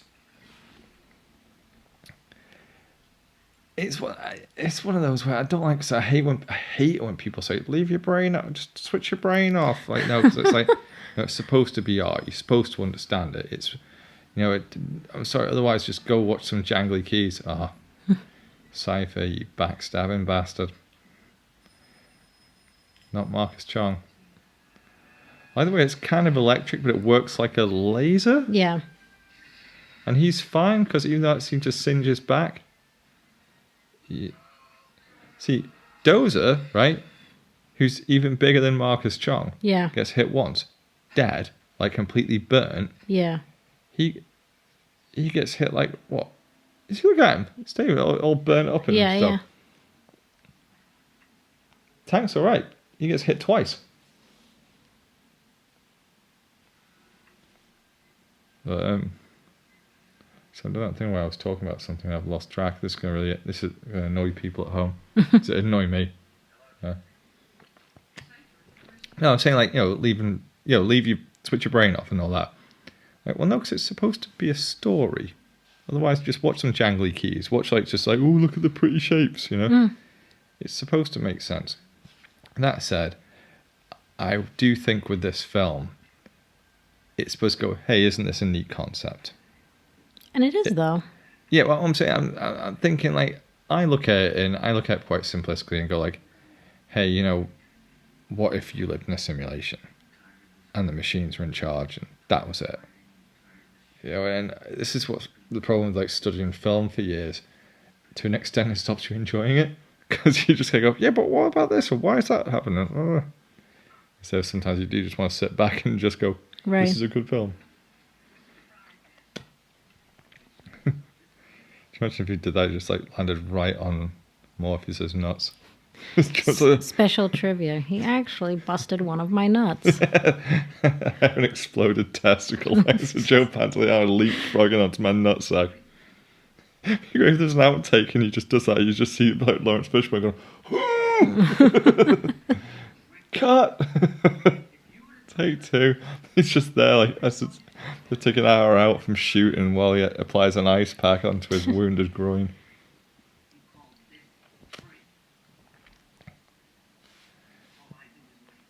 Also, why don't you get off the hovercraft then? Actually, right.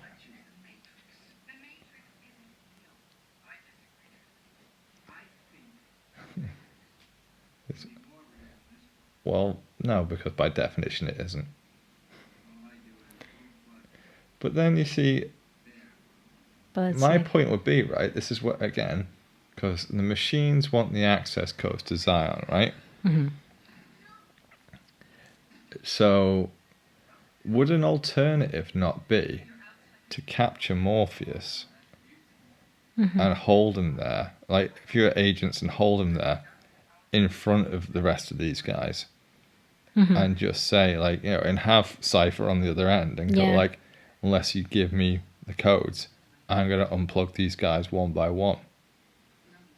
You know, just kind of like, give me the codes or I'm going to kill your crew. And just, you know, if he just says no, you pull the plug on one of them. And then you pull the plug on another one, you know?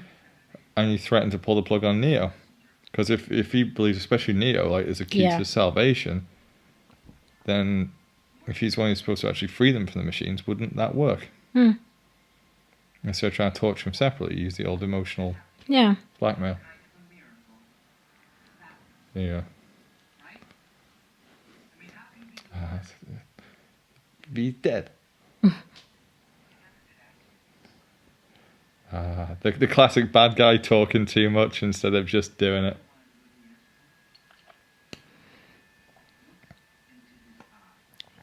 It's getting super cocky.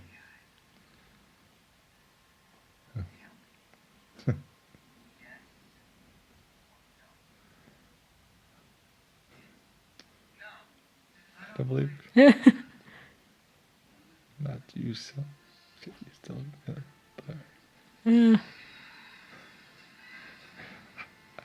And then he broke the hovercraft. It's like not like they needed that.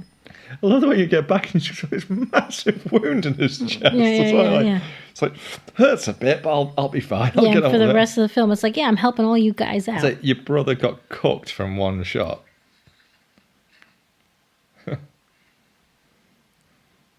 Shit, that's a serious wound. I'll be all right. Like, I don't think you will be, mate. I think you probably got a fried lung. I think in the sequels they're gonna replace you. Oh shit, they did, didn't they? Yeah. Either he died or something. No, he's still alive. The actor's still alive. No. I meant in the sequels, like the character is dead. I think. Did he? Oh, I can't even remember now. Yeah. No, 'cause he had or is it just because he had a different crew? Because that was on Niobe's ship. Maybe. Jeez, I can't remember. Honestly, I think I saw the sequels. I saw them when they came out in the cinema, and I saw them like once again. I rented them on DVD or something. A couple of years later, 2005, 2006, something like that. Just to watch them again. Go, was that being too harsh? Did they suck? I'll watch them again. And I was like, yeah, they did, yeah. And then after that, I just never felt the need to watch them again. Yeah, see, I've definitely rewatched this a bunch of times compared to the sequels. Absolutely. Again, this is why I bought it, because I thought, you know what? Well, as it's been said by a few people, this can serve as its own thing. Because originally I think it was supposed to be designed to be its own thing, like a self-contained film. So I kind of watched this, act like at the end of the film, the whole thing's done. Yeah. Because it's not like a lot of films now where it is just pure sequel bait at the end. And what's happened to films though where you finished a movie and it could just be its own thing and you're done and it's fine. But then the way you left it is, even though you concluded the story, if you wanted to, you could make a sequel out of it, but you didn't have to, but you left the door open in case. It just kind of seems like now it doesn't work like that. Now it is just like... It's about the franchise. Well, it's very much like you watch that film and it's part one of something. Right, it feels like part one. It's not self-contained. It's part one of a wider story. It's very clear that's what it is.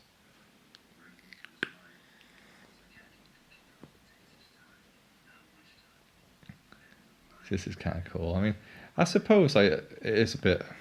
It sort of slows down a little bit around here. But I still really love this film. And I think you take it on its own merit and that. It's a solid film. And the thing is, I was already, like, by this point, we should probably comment, considering this is countdown to Cyberpunk. For a few years before then, I was a really big fan of the Cyberpunk genre, because by now, at this point in 99, I'd already seen like Ghost in the Shell and Akira and Blade Runner and... Did you see some of those? Yeah. Well, what's I'd your... seen Strange Days. Yeah. I'd seen... now, did you catch the majority of those on VHS I've or seen on Johnny TV? Mnemonic. Combination, really. Yeah, same. But so I was already well into the genre. I mean, I guess this isn't the most cyberpunk of cyberpunk films. There's definitely obviously elements, and obviously we wouldn't be doing it otherwise if it wasn't. But it still fit in. It's still you could call it a cyberpunk film. Well, it also has elements of sci-fi fantasy too. Yeah. I mean, I do think it's a bit of a genre mashup, but I think what's interesting about it is because I see this more as a sci-fi cyberpunk film with action elements in it. Whereas there's a lot of other people who enjoyed it who saw it on the other way around. Like it's an action movie fundamentally to them with sci-fi, cyberpunk kind of elements to it. But I'm jacking in. I'm jacking in, yeah. It would be kind of funny, wouldn't it? It's like he sacrificed himself. Well, Trinity was right. He sacrificed himself so you could get away. And then he just turns up to just capture him, and Morpheus is going, "You dickhead." It's like, what good was that? Well, nothing that the guy likes more than being tortured for no reason. Thanks for that, Neo, you tool.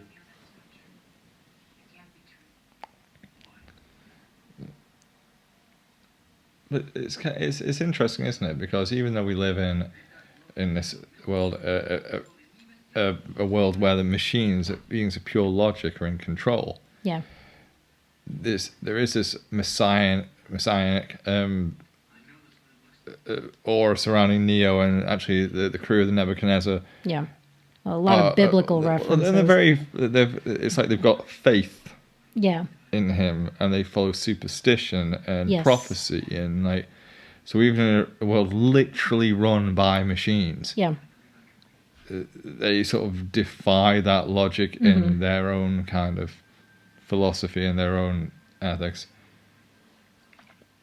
Like you said earlier, last time we were talking about this, you view the agents as kind of like the angels, right? Well, yeah, because they're beings of control created by the creator, so to speak. And that's why I was saying, like, I think Agent Smith is more like Lucifer, because especially, you hear him in a bit when he talks to Morpheus, it's like he has independent thought and he's not happy with his lot. And he's jealous of the humans because they get to, again, live in ignorance a bit more, like the argument that angels, Lucifer made in terms of, man gets to choose whether they believe in God. Angels are born into servitude, knowing that. That was from Dogma. That's what I was thinking of. Yeah, so I was going to say, if you pull his pants down, he doesn't have any junk in the trunk. It's like a Ken doll. Like Alan Rickman. Rickman! God rest him.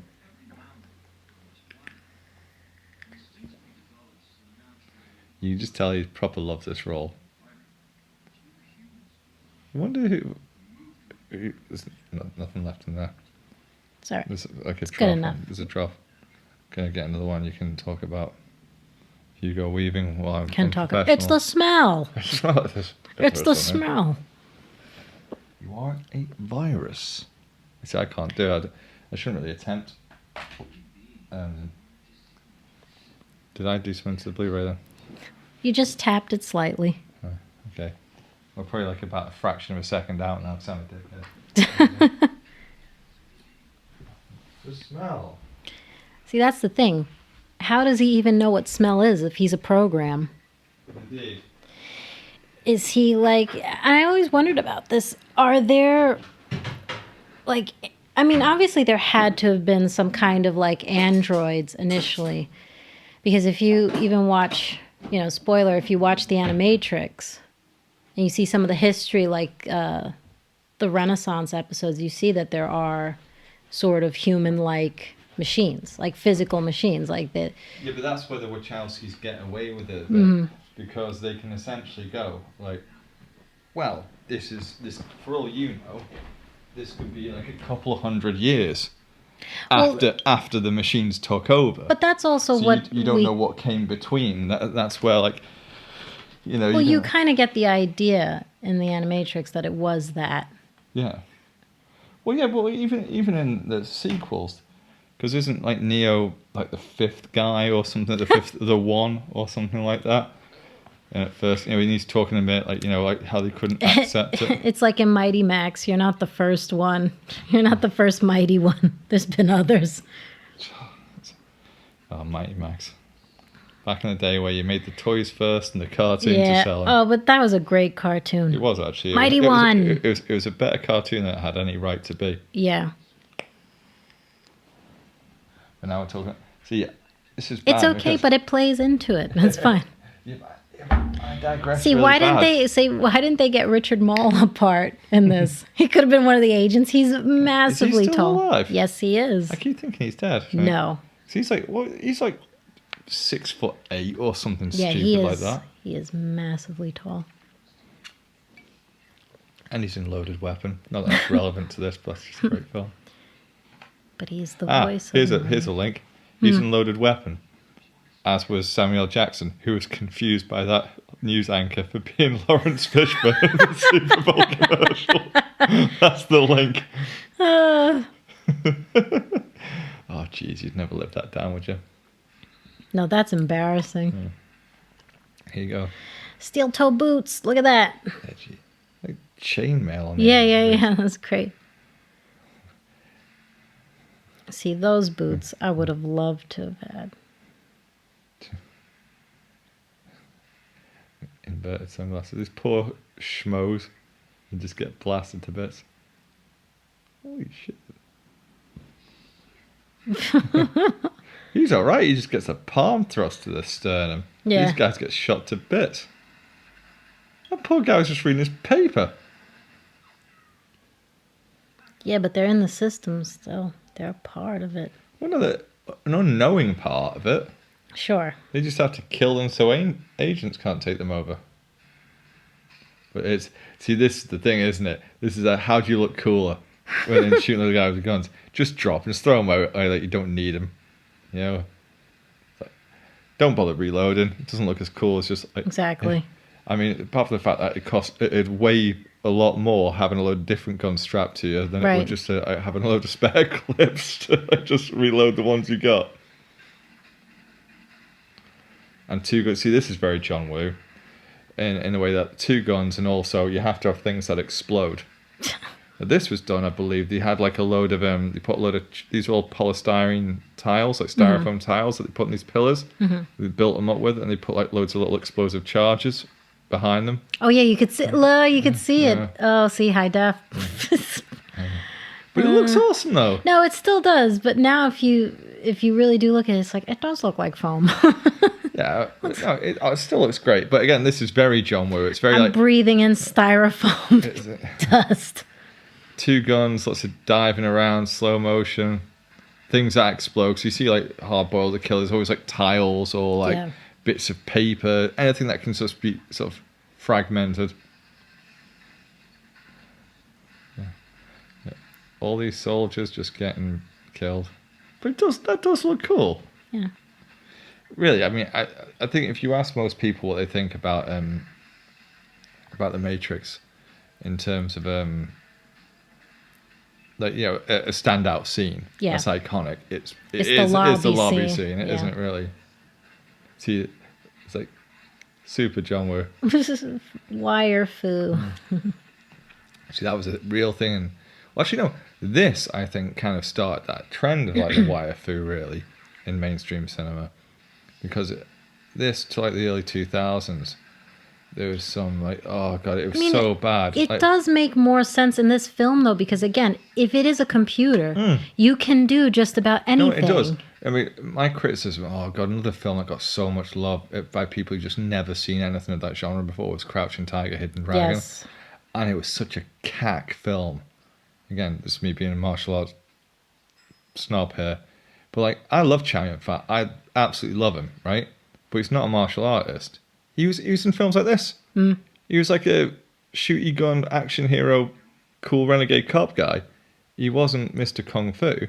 Now Michelle Yeoh is in it, and she's got a decent martial arts background. And it's like Michelle Yeoh is amazing. She can do whatever she wants. She's fantastic.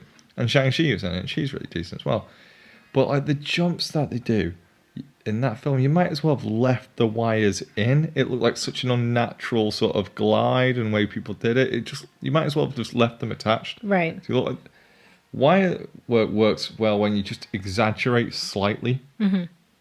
Like make someone jump like an extra foot or something by, if you just... But yeah, that's cack. I'm going off subject again. Yeah, I love this bit as well. Because isn't this for the sake of starting off the sprinklers? Right? Because, like, why do you need to, like, blow up the ground floor? Right. You've already killed everybody. Let's make it so their wives can't identify the bodies. Right. And also, as if the machines can't teleport. I remember seeing like a little how they do it. This is like that door isn't even there. It's computer generated. Yeah. Because isn't that just kind of announcing their presence? Right. I still don't really understand why. Because now they're on the roof. Right. So my point is, that's what I don't get. Right. Why don't you just go up the lift, kill these guys? The agents might not have known straight away. Right. Right? And then you're good, but you can't just announce your presence. What? Trinity Shade's actually really cool in this. Yeah. See, this is, again, their icon. This did look cool. I mean, if you're a bit younger than us, you don't remember when this came out, you got to understand, like, nothing like this in terms of effects existed at all. Yeah. Nothing like this at all. So I as a kid, I was properly like, how'd they do that? Yeah, That's exactly. amazing. Because it didn't exist before. Only human. I would have thought you probably would be able to, since you give him about a 2-second lead up into it. Compared to Neo just drawing on and shooting. At least we know it killed an innocent pilot. Neo, you alright? How about your thigh straps?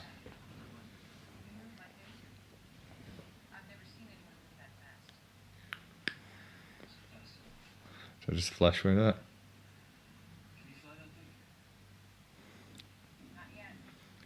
I mean, would they not?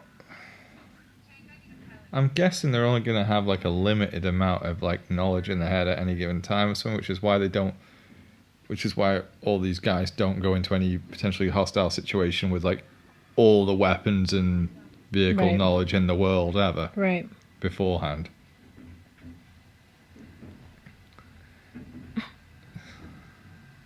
So this is kind of cool. Although pretty dangerous, because that's like a minigun. Yeah. And they don't exactly have the most accurate fire, even at that range. So you are risking kind of hitting Morpheus there. The recoil from that. Well, and he's not even moving. He's not, but it's the Matrix. It's okay. Nice.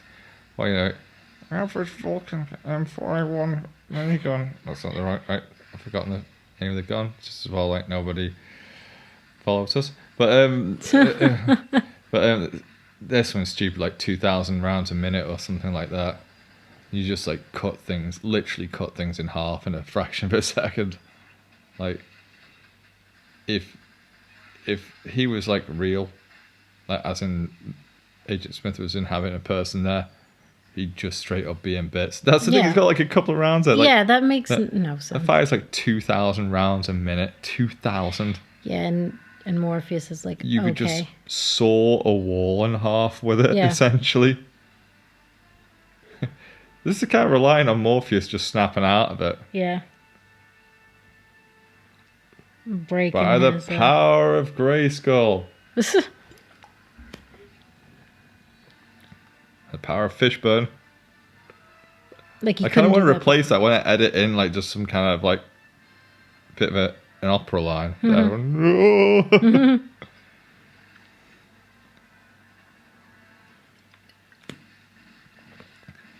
And that is, I can't tell if that's a 50 cal or a 357 Desert Eagle, right? But either way, if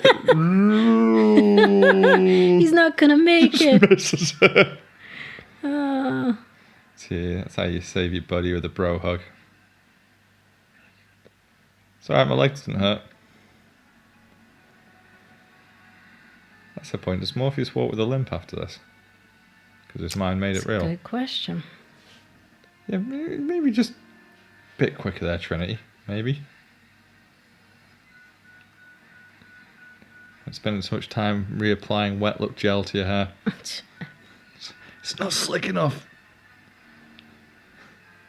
The stuntman. That's what I mean. Jesus, he'd be a stuntman. I've got all the respect in the world for him because you've got to be one mad bastard to do something like that. Like, seriously.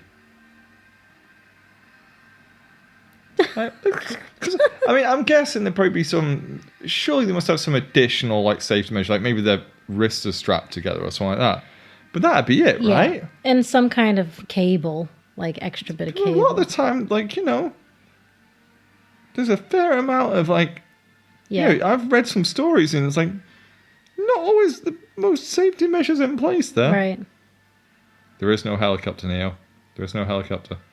Whoop! There's a helicopter. There's a helicopter. There's a helicopter. There's a helicopter, definitely. That's him trusting that she's going to do that. Right.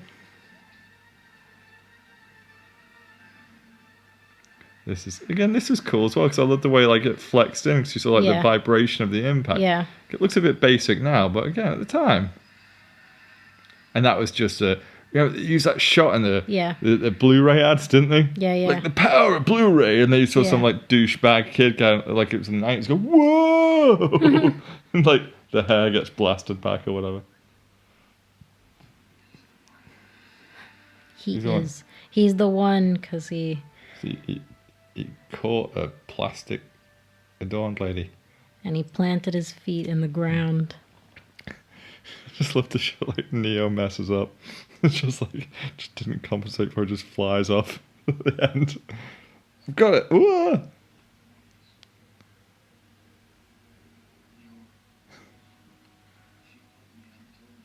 Exactly what you needed to hear.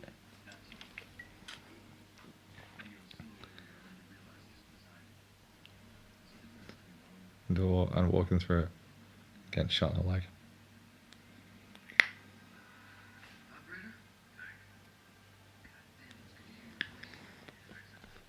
I know, there's something about Marcus Strong, he's just got like all the charisma and Yeah. stuff. I don't know.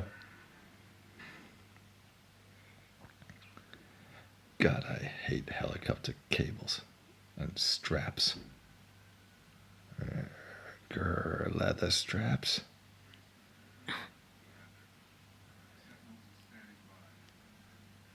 These guys are great. He looks like it looks like if Jim Parsons worked at funeral directors. Sheldon Cooper goes morbid. I'm joking. Like I've seen a bit of Big Bang Theory. It's an awful show for awful people, and you know, my opinions expressed are my own, but it's in the dregs of comedy, if you can call it that.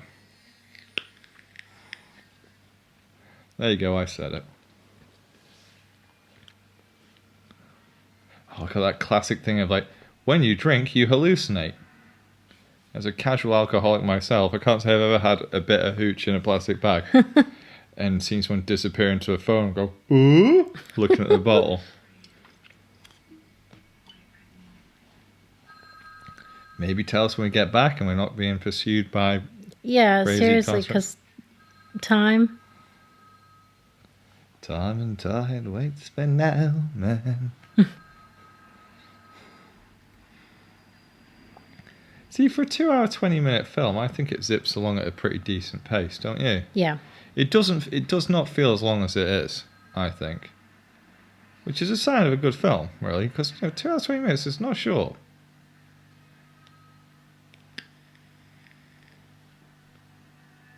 Uh-oh. That's magic, because that's twice she did that. By hand up against glass, and it makes a teleport. It's great. Can't you, though? Because can you not just send it back to, like, a different phone? I'm guessing, okay, you don't know what city this is. Shot in Australia, wasn't it? Oh, Is it yeah. shot in Sydney in there? Beginning to believe. Or maybe it's just in the way. Or maybe he You just ran up the stairs. Yeah. So you got a bit of a Western kind of tumbleweed with the newspapers there. It's a The drawer. quick draw. Yeah. I like that. It's a nice little touch. Yeah, this is cool. Yeah, because it's all our cameras. Mm-hmm. And they just, it was all just stills, but shot dead rapidly in a kind of spiral effect. Actually, I think you'll find Desert Eagle has a capacity of 7 if you have one in the chamber. Beretta 9mm92F actually has 13 with one in the chamber, so unless you find a certain amount before we blah, blah, blah, blah, blah. Oh, the head crack. I'm going to say, this is very, very robotic fighting. My favourite is like when he gets beat up and he does, I'll make a point of it in a bit, and it's, you broke my, no one makes me bleed my own blood. Those are my favourite Oliver Peoples glasses. See that? He's just like, that's like a pub brawl thing.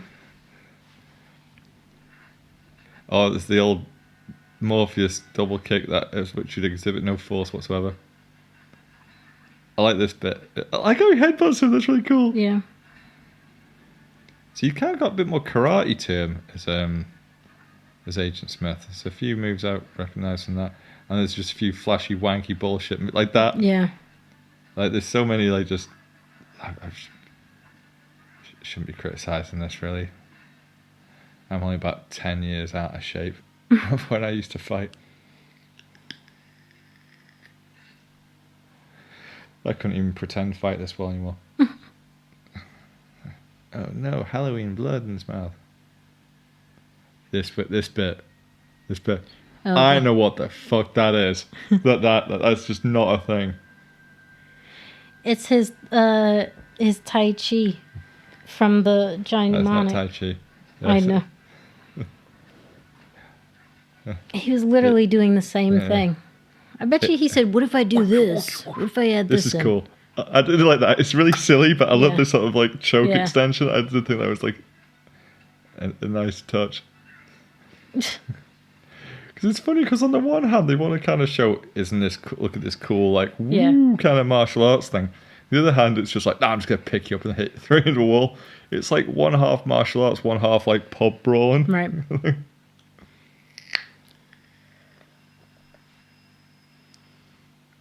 He is great. He's proper moustache twirling villain in this, Hugo Weaving, isn't he? I mean, he's excellent anyway, but he's just...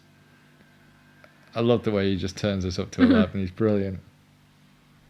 Because even though you can make the argument he overacts in this, it's still brilliant, though. No, I think you kind of have to in this case. You'd otherwise just be a bland suit, wouldn't you? You wouldn't be much of a nemesis. Look how green he looks above the... I'm starting to wonder... Look at that. There's like patch of green on his face. I'm starting to wonder if they did colour correct this on Blu-ray. But again, look at that. Well, that's super green. That's what I'm saying.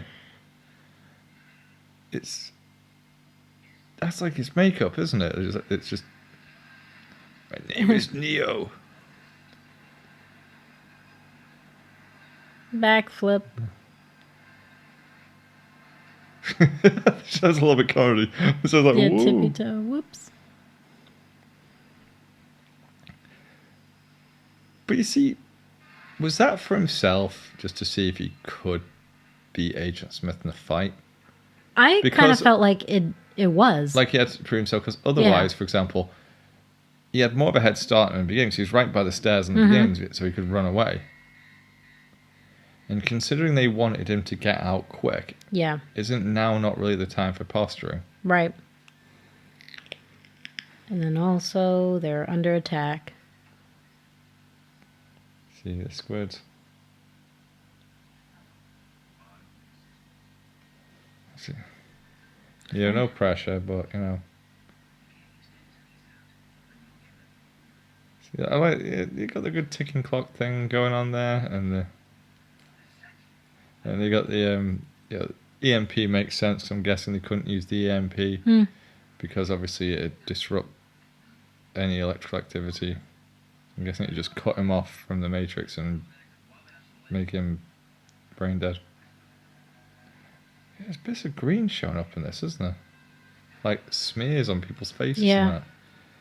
Because I don't remember it being this green. It's like they Yeah. dialed it up. I wonder if they did. I do like this though, like you know, Yeah. this bit where he walks in like the old lady chopping vegetables and there's a knife that just missed him. Just me wonder if they're machines, would they miss? Yeah. I mean, I guess there's only so much you can calculate for because you can't predict which direction someone's going to move. But still, that bit there is right in the doorway. Mm. Would they not have pretty much perfect aim?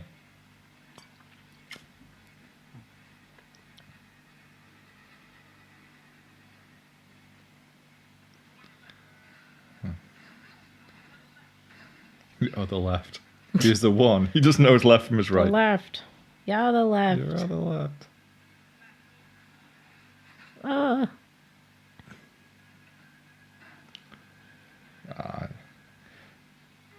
It's a lot of fun. Don't quite know whether they had to slow motion him jumping into a dumpster. Right. And how they wouldn't, like, jump right down after. Oh, they do. Yeah. What about that?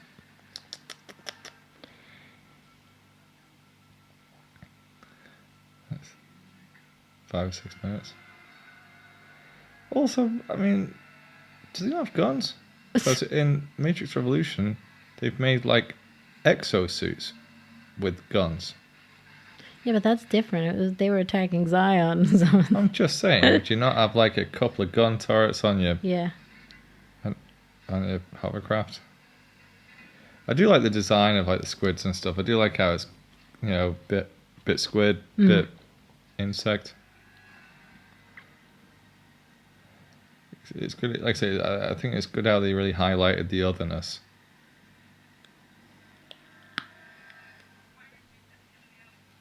He's a digital Jesus. God, the way he runs. She can. If you just got shot. See, that's a 50 cal Desert Eagle. I'm pretty sure I'd like penetrate that. Right. You get hit by one of those, like, you know, it leaves a very large hole on you. If you just climb up the fire escape, just got shot in the arse. Like, ow! It's not real, Neo. It's in the. Your anus makes it real.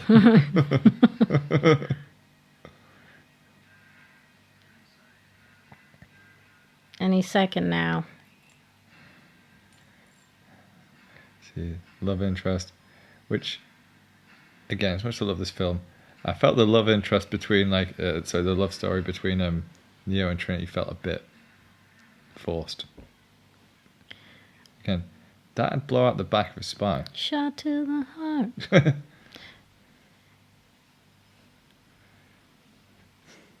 You shot me.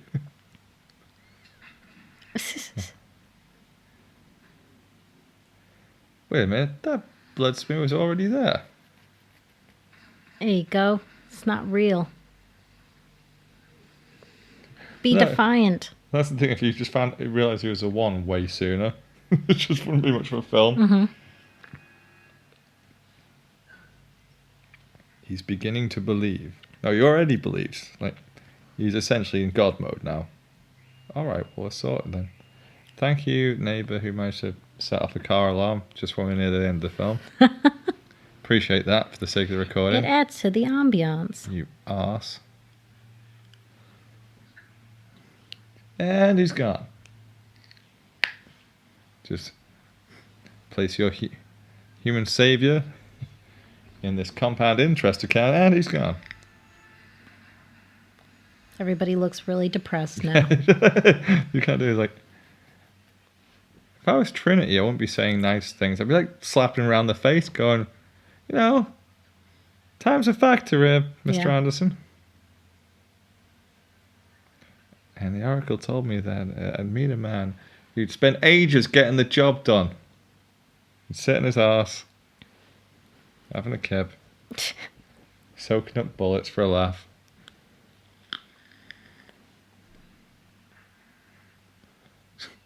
There's some great acting. Basically, Carrie-Anne Moss is doing some ASMR in your face, yeah. and basically, Keanu Reeves is looking like I do when I sleep. That is true. I'm attractive when I sleep. He says with a straight face. Yeah, you're breathing because you didn't really get shot. Yeah, remember, there is no bullets or spoons. If only he shot him with spoons in the first place, he would have known not to be affected. The music that picks up. But I do like how they did it with this, where like they slow down a bit at first and then stop, like because it shows that he's just starting to realize his abilities. Yeah, yeah. Instead of in a Reloaded way, pretty much stops him instantly. Yeah. But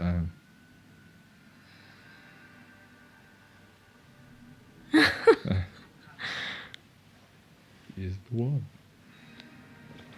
I'm the one, bro. That's the best realization. It's like, oh, I stopped bullets. And now he sees everything in code. Like, as if this is somehow clearer. Like, whoa. but it's like, look at what's he doing? He's just throwing loads of punches at him. Yeah. It's a good sidekick there, Keanu. Yeah. Good form, good balance. And just showing off, lad.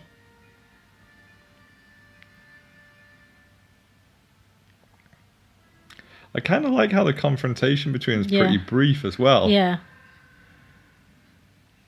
Like, like, ew. They're like, oh. You're human in him. He's infected with the human disease. I thought this looked pretty cool. I love this bit where you just see like he's screaming and his face just flies to the camera. Yeah. That bit, that's really cool, I thought. That I always like too. The way the inhaling space, reality. Or no, the way like space is warping around him because it's not real. They just run away. They're like, oh no. Nope. And again, he's just there posturing, going, just kill the agent.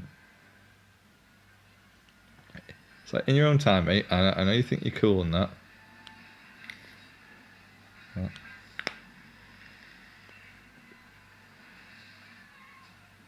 And how is it that the machine didn't like kill her first? They were so you could tell like it was so interested with him because they were like, he's like, this is the one.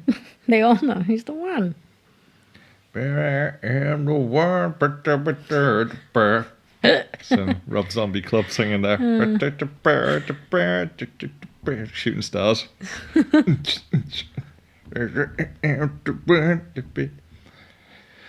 Rob Zombie. At least kiss, I don't do any of his kiss. films.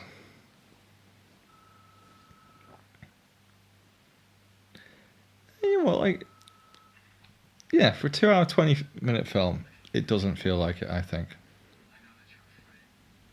No, it feels like you said. I think the pacing is really nice in this. No, it is, like, for all I was joking about. But here's the thing. I don't think I'd have so much sort of nitpicking about it when I think, apart from the fact that if it wasn't for the fact that it had been 20 years since, and also I know the sequels exist and what they did with them and all that ham philosophy and all that digging themselves into a tunnel of crap. If they only made this, I mean, I love it anyway, but I think I'd like it more because I know that they wouldn't go anywhere stupid with it. I still a bit forgive of Rage Against the Machine at the end. Can't go wrong. I still forgive a lot of the stuff though, because it is It is a No. very entertaining I do. film. No. Again, And there's a lot of cool concepts. I in don't it. want anyone to think that, look, I love this film. I do. Fundamentally, for all my criticisms, I love this film. It's great. But, yeah. Keanu Get your cool shades on, son. looking like a sexy mother. Yeah, isn't he? Look at that pretty face.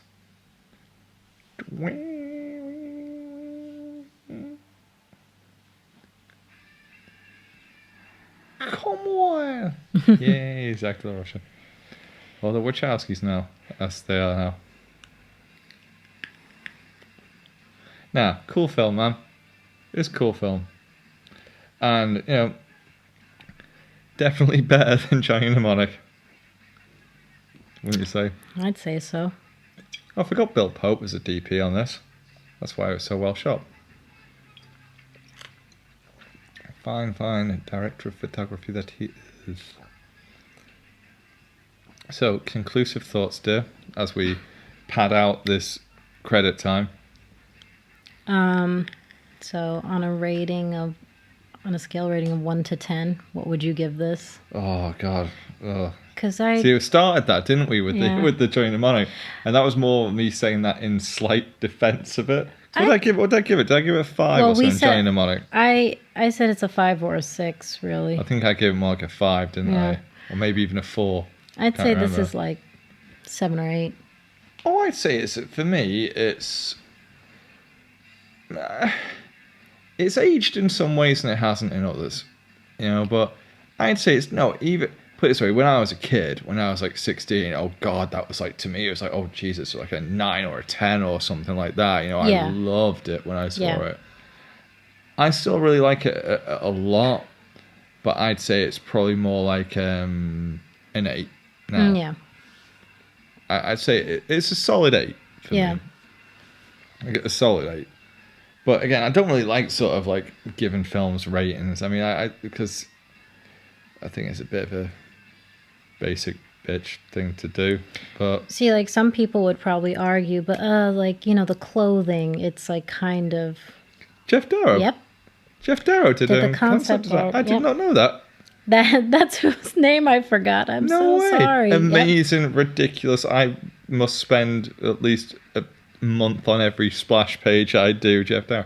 For anyone who doesn't know, Jeff Darrow is an amazing Yeah, comic he's artist. brilliant. Like the detail in his line work is absolutely insane. He's the sort of guy that someone like me who writes comics and stuff would like absolutely just cack myself if I ever got him to draw one of my books. But no, I didn't realise he'd done that. Probably should have watched the making of it. I've done a bit of research again before we watch this, shouldn't I? Probably. No. What were we on? Steve Scrooge as well. Yes, he did the storyboards. Yeah. I did Actually not had a book of his work, like all the layouts that he did. know. You don't know. Nope.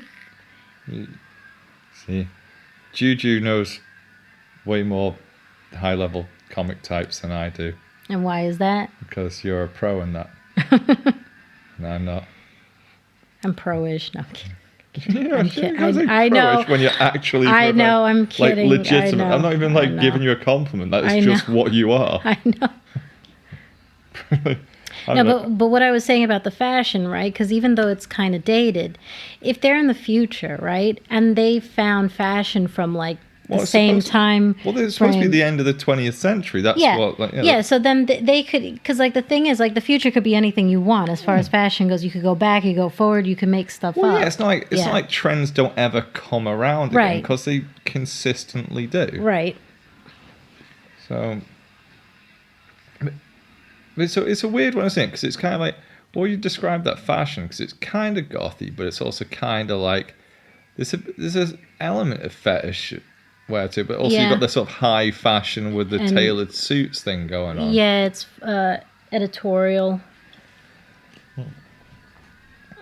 So I don't know what you call it, but no, it is. It's there's no one with interesting. Well, by interesting, I mean hilarious names in the credits, which I'm quite disappointed about so far. But Oh god, Manson as well. Because it's interesting the way they went. The soundtrack's great, but again, I'd largely argue it's of its time in terms of his edgy music of its time. I'd still play it. No, it's cool. No, it's cool. No, it's still. No, I like the majority of the bands on the soundtrack. I had it a while ago, I'm sure. See, that's weird. That's the one soundtrack I didn't actually buy, but I definitely downloaded it on Napster and Audio Galaxy. Napster, Jesus. Napster. And then Metallica came along and had a big cry about it.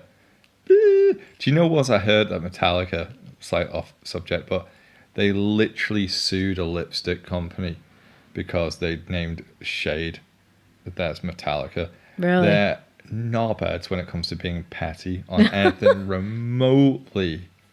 remotely connected to them. I see Prodigy, mine feels well. Oh, R.I.P. Keith Flint, oh. legend. It's a bit late for that now, but still, he was awesome. Propeller Heads as well. No, it's a good soundtrack. Can't go wrong with Rage Against the Machine either. Like, big part of my sort of teens to early 20s listening. Basically all angsty teenagers, including mine. Hey, but you know what, right? Rage Against the Machine are cool. I'm kind of surprised they didn't have early Incubus in this. Anyway, right, well, that was The Matrix. That was part 2 of in the Keanu Trilogy. We will be back with part 3. Not going to tell you what it is yet, but of our Keanu Cyberpunk trilogy. But it will be out, well, a week today, which will be Tuesday. And then after that, we are moving on to something else. But I'm not going to tell you what that is either. So I'm just, killing time. Stay surprised. Basically, there'll be more stuff. Also, we're going to see if we can sort out a Let's Play or two in the meantime. Play something pretty retro. So, okay, well, hope you enjoyed that. And thanks for listening. And yeah, anything to add? Stay connected. Stay connected. Bye-bye. Support the cyber revolution and look great while doing it by checking out our Redbubble shop down in the description.